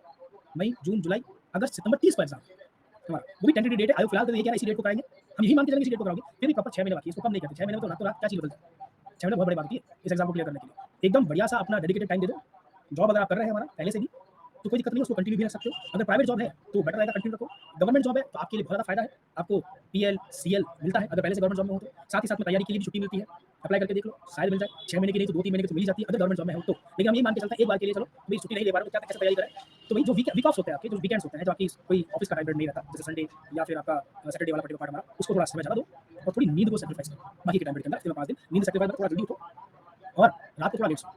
आम इंसान को ज़्यादा नींद नहीं चाहिए होती है, 6 घंटा ही मोर देन इनफ। 6 घंटा इनफ नींद है। वो हम कहते थे 8 घंटा नींद तो चाहिए होती है, वो बचपन में चाहिए होती थी, अब जरूरत नहीं है। 6 घंटा भी नींद लो, रात को 12 बजे सो, सुबह 6 बजे उठ जाओ, 11 बजे सो, 5 बजे उठ जाओ, इनफ है। ये तो आइडियल नींद है। अगर थोड़ी सी चीज़ और एक्स्ट्रा करोगे, अगर वो सैक्रिफाइसेस के लिए आप तैयार हो, टारगेट आपने रखा है, तो योगा और मेडिटेशन के माध्यम से, खास करके मेडिटेशन के माध्यम से, ध्यान लगाने के माध्यम से, बीच-बीच में पावर नैप लेने के माध्यम से। पावर नैप कुछ नहीं होता, जहाँ बैठे हो वहीं रिलैक्स हो जाओ, आंखें बंद कर लो, कोई काम मत करो, बॉडी को ढीला छोड़ दो, कोई दिमाग में थॉट नहीं लेकर चलना, कोई थॉट बाई चांस आ जाए आपका, तो पीछे-पीछे जाना नहीं है, जो जा रहा है वो वहाँ तक चलने दो, कोई दिक्कत वाली बात नहीं। आधा घंटा 20 मिनट बिल्कुल रिलैक्स हो जाओ। सीट पर नहीं हो सकते तो बेड पर हो जाओ, हाँ, बेड पर हो जाओ एंड बॉडी को रिलैक्स छोड़ दो। नींद आएगी नहीं 20-25 मिनट, जब आप इस तरह से पावर नैप लोगे तो अगले 3 घंटे के लिए रिचार्ज हो। और अगर ज़्यादा नहीं तो दिन के अंदर 2 बार, एक सुबह के समय और एक रात के समय मेडिटेट कर दिया करो। ज़्यादा कुछ भी नहीं करना है आपको मेडिटेशन के केस के अंदर भी। आप चाहो तो कोई ऐसा एकदम काम टाइप का म्यूज़िक लगा दो, आँखें बंद करके बैठ जाओ। यूट्यूब के ऊपर बहुत सारे ऐसा वो पर्टिकुलर वीडियोज़ अवेलेबल है जिसके अंदर वो साउंड आती है, लहरों की साउंड आती है, वो जानवर के एनिमल की साउंड आती है, वो योगा करवाते हैं। कोई भी या फिर सब आँखें बंद करके रिलैक्स होकर के ध्यान लगाने की कोशिश करो खुद की बॉडी पर। जैसे अभी बैठे हो ना सब लोग, बाहर की आवाज़ भी आ रही आपको कम आ रही होगी, ठीक-ठीक आ रही होगी, लेकिन खुद की साँस फ़ील नहीं कर पा रहे हो। अब 1 मिनट में खुद की साँस फ़ील करके देखो। अंदर लेते हुए और छोड़ते हुए। यही मेडिटेशन है और कुछ नहीं। आँखें बंद कर लो, कुछ नहीं करना है। अंदर साँस इन्हेल करो, उस साँस को छोड़ दो। जब इन्हेल कर रहे हो तो नाक से साँस होकर गुजर रही होगी, उसको फ़ील करो।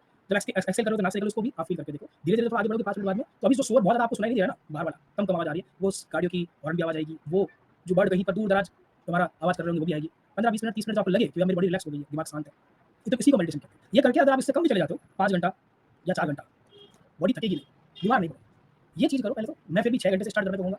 आप डायरेक्ट 4 घंटा 5 घंटे मत जाओ, बॉडी को समय लगता है उस चीज़ को आने में हमारा। तो 6 घंटे स्टार्टिंग करो, धीरे-धीरे लगे हम तो उठते ही नहीं है जल्दी, तो कोई बात नहीं, इसका बहुत आसान सा तरीका है। आराम से फिक्स कर लो, ऐसे 5 बजे का, सवा 5 बजे का, साढ़े 5 बजे का, 5:45 का, 6 बजे का और आगे कर लो, सवा 6 का, साढ़े 6 का और कुछ मत करो। अगर मन करता है ना नहीं उठने का हमारा, कुछ मत करो, सिर्फ अलार्म को ऑफ करने के लिए उठ जाओ। यानी कि 5 बजे उठ के अलार्म को ऑफ करो, जाकर वापस सो जाओ, सवा 5 बजे उठ के फिर ऑफ करो, जाकर के सो जाओ, 6 बजे उठ के ऑफ करो, 7 बजे उठ के ऑफ करो। अगर रातों-रात उठ के हमारा वो पैटर्न नहीं आ सकता कि हम नींद छोड़ के पढ़ना स्टार्ट करेंगे, आएगा भी नहीं। कुछ दिन ऐसा करो, बस अलार्म लगा के याद रखना, बट बेड से उठना कंपल्सरी, इतना दूर रखना। अपने हाथ के पास ही नहीं किया और रख दिया। हफ्ते भर 10 दिन ये करोगे ना, तो खुद ही एक फील आएगा, यार अब उठ ही गए 5 बजे तो चलो कुछ काम कर लेते हैं, चाय बनाई के पी लेते हैं, अखबार ही पढ़ लेते हैं, वो वाला फील आएगा। पहले बॉडी को आदी लगाना पड़ेगा, वो क्लॉक चेंज करनी पड़ेगी। हमारी बायोलॉजिकल क्लॉक होती है, हमको कहीं घूमने जाना होता है, हम अलार्म लगा के सोते हैं, लेकिन अक्सर उस अलार्म से पहले उठ जाते हैं। तो एक बॉडी को पता है अंदर इस टाइम पर कहीं जाना, ट्रेन छूट जाएगी, बस छूट जाएगी। तो उस बायोलॉजिकल क्लॉक को सेट करना पड़ेगा। 6 महीने एग्जाम में है, आप 15 अप्रैल तक इस चीज़ को तैयार कर लो, अगर जल्दी नहीं उठ पाते। अगर जल्दी उठने वाली समस्या आपके साथ नहीं है, तो इसको भी तैयार करने की रिक्वायरमेंट नहीं है, सीधा आपको जल्दी उठ के अपना एक टाइम टेबल बना लेना है अपने अकॉर्डिंगली कि आपके पास कितना समय अवेलेबल है। ये ऑफिस का टाइम पीरियड है, उसके बाद बचा हुआ समय कितना है। अब उसमें अगर आप सुबह 2-3 घंटा निकाल लो, शाम को 2-3 घंटा निकाल लो, क्लास का टाइम अलग रख दिया जाए, क्लास में ना जाओ तो ठीक, रिकॉर्ड आओ तो ठीक, आपकी मर्ज़ी है, जैसे भी आप कंफर्टेबल हो हमारा। बचा हुआ पार्ट अगर आपको यहाँ से 2-3 घंटा, यहाँ से 2-3 घंटा, 6 घंटा आइडियली मिल जाता है और हफ्ते में 2 दिन जब क्लास नहीं होती है हमारी या फिर आपकी ऑफिस की छुट्टी रहती है, तो 8 घंटा उसको कर सकते हो, ज़्यादा भी कर सकते हो, डिपेंड करता है आप पर अपनी कैपेसिटी के अनुसार। उतना समय भी दे दो, रोज़ का 6 घंटा या 4 घंटा, 2-2 घंटा, बीच में कहीं 2 घंटा, 2 घंटा, 2 घंटा, 2 घंटा ऐसे कर दो। आप बढ़िया तैयारी कर सकते हो। मैं ये नहीं कहूँगा किस समय कौन-सा सब्जेक्ट पढ़ना है, वो आप तय करोगे अपनी स्ट्रेंथ के अकॉर्डिंग, लेकिन समय निकाला जा सकता है। प्रायोरिटी डिसाइड करती है आपकी प्रायोरिटी क्या है। ये चीज़ अप्लाई करोगे तो आप एग्जाम आराम से कर सकते हो। ये आप पर डिपेंड करता है कि क्लास के बाद आप कहाँ से 6 घंटा निकालते हो, ऑफिस के बाद कहाँ से 6 घंटा निकालते हो, नींद कितनी सैक्रिफाइस करोगे, अपनी बॉडी पे इतना बर्डन भी डालना है, पता लगा 6 दिन इतना बड़ा कि अगले दिन बीमार हो। जहाँ से शुरुआत कर सकते हो, 2-2 घंटा मिलता हो तो 2 घंटे से स्टार्ट करो, 1 महीना पूरा आपने निकाल दो, 2 महीना 2-2 घंटा करके हमारा, फिर आप उसको बढ़ा देना, बीच में निकल जाएगा। चाहो तो छुट्टी भी ले सकते हो, जैसे मैंने कहा गवर्नमेंट जॉब अगर है पहले से तो छुट्टी मिल जाती है। हमारा कुछ कारणों से हम लगा सकते हैं, पीएलसीएल पड़ी हो अगर एक साथ इतनी सारी, वो भी लगा दो, महीने भर की पीएलसीएल लेके बैठ जाओ, कोई दिक्कत वाली बात नहीं है, मिल जाती है, सैलरी थोड़ी कम आएगी, क्या फर्क पड़ेगा, लेकिन छुट्टी मिलती है, ऐसा नहीं है। तो वो चीज़ आप ट्राई करके देखो, विभाग में पता करो प्रोसीजर क्या है, तो तैयारी बढ़िया कर सकते हो। जब एग्जाम में 3 महीना 2 महीना बच जाए तो वैसे तैयारी करना स्टार्ट करो, तो आप आराम से कर सकते हो। मोटिवेशन आपको खुद को लाना पड़ेगा, टाइम टेबल आपको खुद को बनाना पड़ेगा, किस समय में क्या करना है वो आप तय करोगे। मैं सिर्फ उन समस्याओं का समाधान बता सकता हूँ आपको जो आप फेस करने वाले हैं उस दौरान। मैं कहूँगा ये पढ़ लो, वो आपके लिए सही रहेगा, हो सकता है मेरे लिए सही हो, आपके लिए सही चीज़ नहीं है। आप किसमें बेटर हो, कितना समय निकाल सकते हो वो आप तय करेंगे। नहीं, फिलहाल के लिए हमारा 2006 को याद करना है, अभी क्या, इससे अलावा और कुछ याद नहीं करना है। ठीक है सुजीत, उम्मीद है क्लियर होगा। और भी कोई डाउट हो किसी तरह की क्वेरी हो तो प्लीज़ पूछ लीजिए। सर जी एक में हाँ, टेस्ट वाला जो पार्ट है, टेक्स्ट बुक वाला जो पार्ट है वो वाला पार्ट जो है हमारा मैंने आपको बता रखा है, वो घटना चक्र वाला पॉइंट वो आपको करना ही करना है। और एक टेस्ट आपका वो 19 तारीख को होगा, जब आखिरी क्लास होगी तो एक क्लास और है, तो एक टेस्ट हम और ले लेंगे वंस अगेन वही कोई 20-25 क्वेश्चन लेकर के, लेकिन वो प्रैक्टिस आप करते रहें। एंड हाँ, एक पॉइंट और करेंगे, हम नेक्स्ट वीक से शायद स्टार्ट करने वाले हैं, एक फ्री सीरीज स्टार्ट करेंगे जिसके अंदर आपको पॉलिटी के एमसीक्यू बेस पर रिवीजन हो जाएगा। तो अराउंड मान के चलो रोज के अगर हम 20 सवाल भी लेकर करते हैं, तो मान लीजिए 20 का हमारा मान लिया जाए तो हफ्ते में 5 दिन क्लास 100 सवाल, एग्जाम के अंदर 1 महीना मान के चलें तो 400-500 सवाल आपके ऑलमोस्ट पॉलिटी के हो जाएंगे। एग्जाम के लेवल के बनाएंगे, बढ़िया सवाल हमारा यूपी को ध्यान में रखते हुए, बाकी बिहार वाले भी रिवीजन कर सकते हैं, रिवीजन से मतलब हमको ताकि क्योंकि रिवीजन हो जाए। ये नेक्स्ट वीक से स्टार्ट करने वाले हैं, क्योंकि द हिंदू की जो क्लास हमारी हुआ करती है वो सिर्फ ऐप पर होगी, क्योंकि वाईटी पर मेरे पास स्लॉट अवेलेबल नहीं है और ऑलरेडी क्लासेस इसलिए उसको थोड़ा समय के लिए डिसकंटिन्यू किया गया वाईटी का, तो वहाँ से आप कर सकते हैं। तो वो हम करेंगे, आप भी अटेंड कर लीजिएगा, वही लिंक हमारे टेलीग्राम पर आ जाएगा और यूट्यूब चैनल मिल जाएगा, टाइमिंग पता चल जाएगा, तो वहाँ से अटेंड कर सकते हो जब हम प्रैक्टिस की बात करते हैं। सर नोट्स नहीं बनाते हैं, ओके कोई बात नहीं, नोट्स नहीं बनाते तो आप अगर इस पीडीएफ से भी पढ़ते हो, अगर होती सारी पीडीएफ अपने पास रख सकते हो तो इससे पढ़ लो, नहीं तो 6 महीने का समय नोट बनाने का समय अगर मिल जाता है तो कर लीजिए, नहीं तो आप पीडीएफ से पढ़ लो, कोई दिक्कत नहीं है। अभी बेसिक एग्जाम में कंबाइंड एग्जाम क्या है, कंबाइंड एग्जाम कुछ नहीं, जितने भी अलग-अलग एग्जाम होते हैं आपके, वो सीडीपीओ के हुआ करते थे हमारे, या बाकी एग्जाम जो हमको देखने को मिलते थे, वो सब एक साथ हो गए। आरओ, एआरओ, वो जो लेखपाल व्यापार है उसका एक कुछ 4-5 एग्जाम्स को कंबाइन करके प्रीलिम्स एक कर दिया, उनका मेंस अलग-अलग कर दिया। तो उल्टा आसान रहेगा और पैटर्न इतना हाई भी नहीं आएगा हमारा कि सवाल थोड़े टफ पूछ रहे हैं, क्योंकि उसके अंदर सीडीपीओ वाले भी लोग होंगे, लेकिन इतना ईज़ी भी नहीं आएगा। पीसीएस के अंदर थोड़ा फैक्ट की क्वांटिटी बढ़ जाएगी, क्योंकि सीडीपीओ वाले एग्जाम के अंदर देखा जाए तो उसमें फैक्ट ज़्यादा आते हैं, जैसे कि 5वां प्रधानमंत्री कौन था, इस व्यक्ति से पहले प्रधानमंत्री कौन बना, इस व्यक्ति के बाद प्रधानमंत्री कौन था, वैसे सवाल थोड़े ज़्यादा आते हैं, तो वो आपसे थोड़े पूछे जा सकते हैं। ठीक है? तो वो एक पार्ट रहेगा, थोड़ा हमारे पार्ट थोड़ा फैक्ट आपको ज़्यादा याद करना पड़ेगा और कोई डाउट भैया किसी को, लेकिन आसान रहेगा, इतना टफ नहीं रहेगा। कोई बात नहीं सीधी वापस आप अगर आपको प्रैक्टिस है 4:30 बजे उठने की तो आप उठ सकते हैं, कोई दिक्कत नहीं। अगर आप रात को ज़्यादा पढ़ते हो तो कोई दिक्कत नहीं है ना? तो अगर रात को ज़्यादा पढ़ते हो, 11-12 1 बजे तक पढ़ते हो, सुबह 6 बजे उठते हो तो कोई दिक्कत नहीं है, वो चलेगा। हमको तो 6 घंटे का नींद चाहिए। अब 6 घंटे नींद कहाँ लोगे वो आपकी चॉइस है, किस तरह से लोगे वो आपके ऊपर डिपेंड करता है। इस तरह से पढ़ोगे तो कोई दिक्कत वाली बात नहीं है, आप आराम से चीज़ों को तैयारी कर सकते हो। सोचना कुछ नहीं होता है। एक क्वेश्चन है कि मेरा 3 घंटे सोकर क्या एग्जाम क्लियर कर सकते हैं? नहीं, इतना कम भी मत करो। 3 घंटा सोओगे तो अपने आप में चैलेंजिंग हो जाएगा। पता लगा इंसोम्निया नाम की बीमारी से ग्रसित हो गए, एग्जाम के बाद भी सो नहीं पा रहे। इतना नहीं सोना, बस 5 घंटा 4 अगर 4 या 5 पर जाते हो तो बीच में पावर नैप लेनी पड़ेगी, ज़रूरी है अपनी बॉडी को रिवाइव करने के लिए, वो थकान दूर करने के लिए, और इमीडिएटली मत जाना, क्योंकि जब आप 5 घंटे उठ के खड़े होगे तो आप पढ़ भी नहीं पाओगे कि हाँ, अब मैं पढ़ने से हो जाए। तो उसपे आपको पहले बॉडी को आपको उस मोड में लाना पड़ेगा। थोड़ा एक्सरसाइज़िंग, वॉक वगैरह इमीडिएट पढ़ने से कोई फायदा नहीं होगा। तो उस पार्ट को 1 मिनट दीजिएगा मुझे, मैं थोड़ा पानी पी लूँ क्योंकि रोज़ा का टाइम हो गया है। मतलब आपकी बड़ी मिनट 1 मिनट है मेरे पास अभी। ओके, तो ये चीज़ आप थोड़ा करिएगा साथ-साथ के अंदर तो आप प्रैक्टिस कर लोगे। मतलब समय दो चीज़, हाथ नहीं होगी, 10-15 दिन ट्राई करो तो चलेगा। लेकिन बीच में एक पावर नैप ज़रूरी है। एक ही जगह 2 लोगे तो नहीं चलेगा, हो सकता है हमारा। तो ये करोगे तो आप आराम से चीज़ों को कर सकते हो। टाइम मैनेज आप तय करो ना, आपके पास है। देखो 24 घंटा आपके पास भी है, 24 घंटा मेरे पास भी है, 24 घंटा पढ़ने वाले हर एक के पास है। तो टाइम वाला जो पर्टिकुलर पार्ट हमको नज़र आता है यहाँ पर, तो आप तय करोगे कि प्रायोरिटी टाइम कहाँ खर्च करोगे। दोस्त का बर्थडे ज़रूरी है कि एग्ज़ाम ज़रूरी है? घर में कज़िन की शादी ज़रूरी है कि एग्ज़ाम ज़रूरी है? ये आपके ऊपर डिपेंड करता है कि अपना टाइम आप कहाँ खर्च करोगे। जब आप अपना प्रायोरिटी टाइम यूज़ करना शुरू हो जाओगे, वेस्टेज ऑफ टाइम करना कम कर दोगे ना, तो आपके लिए चीज़ें बहुत आसान हो जाएगी। ये आपके लिए काफ़ी ज़्यादा बेनिफिशियल रहेगा। अगर आप ये चीज़ें नहीं करोगे, प्रायोरिटी टाइम नहीं तय करोगे कि भैया मैं ऑफ़िस से आया, 9 से 5 काम है, 10 से 6 काम है, 1 घंटा आने-जाने का, 1 घंटा वापस आने का मिला दिया हमारा 9 बजे से मान लो, तो फिर मैं अब बचा हुआ टाइम को क्या करूँ? चलो आज घूम कर आते हैं। एक दिन तय कर लो रेस्ट वाला। हफ्ते में 6 दिन बढ़िया मेहनत करते हो, तो 1 दिन रेस्ट आप डिज़र्व करते हो जैसे संडे, जस्ट एक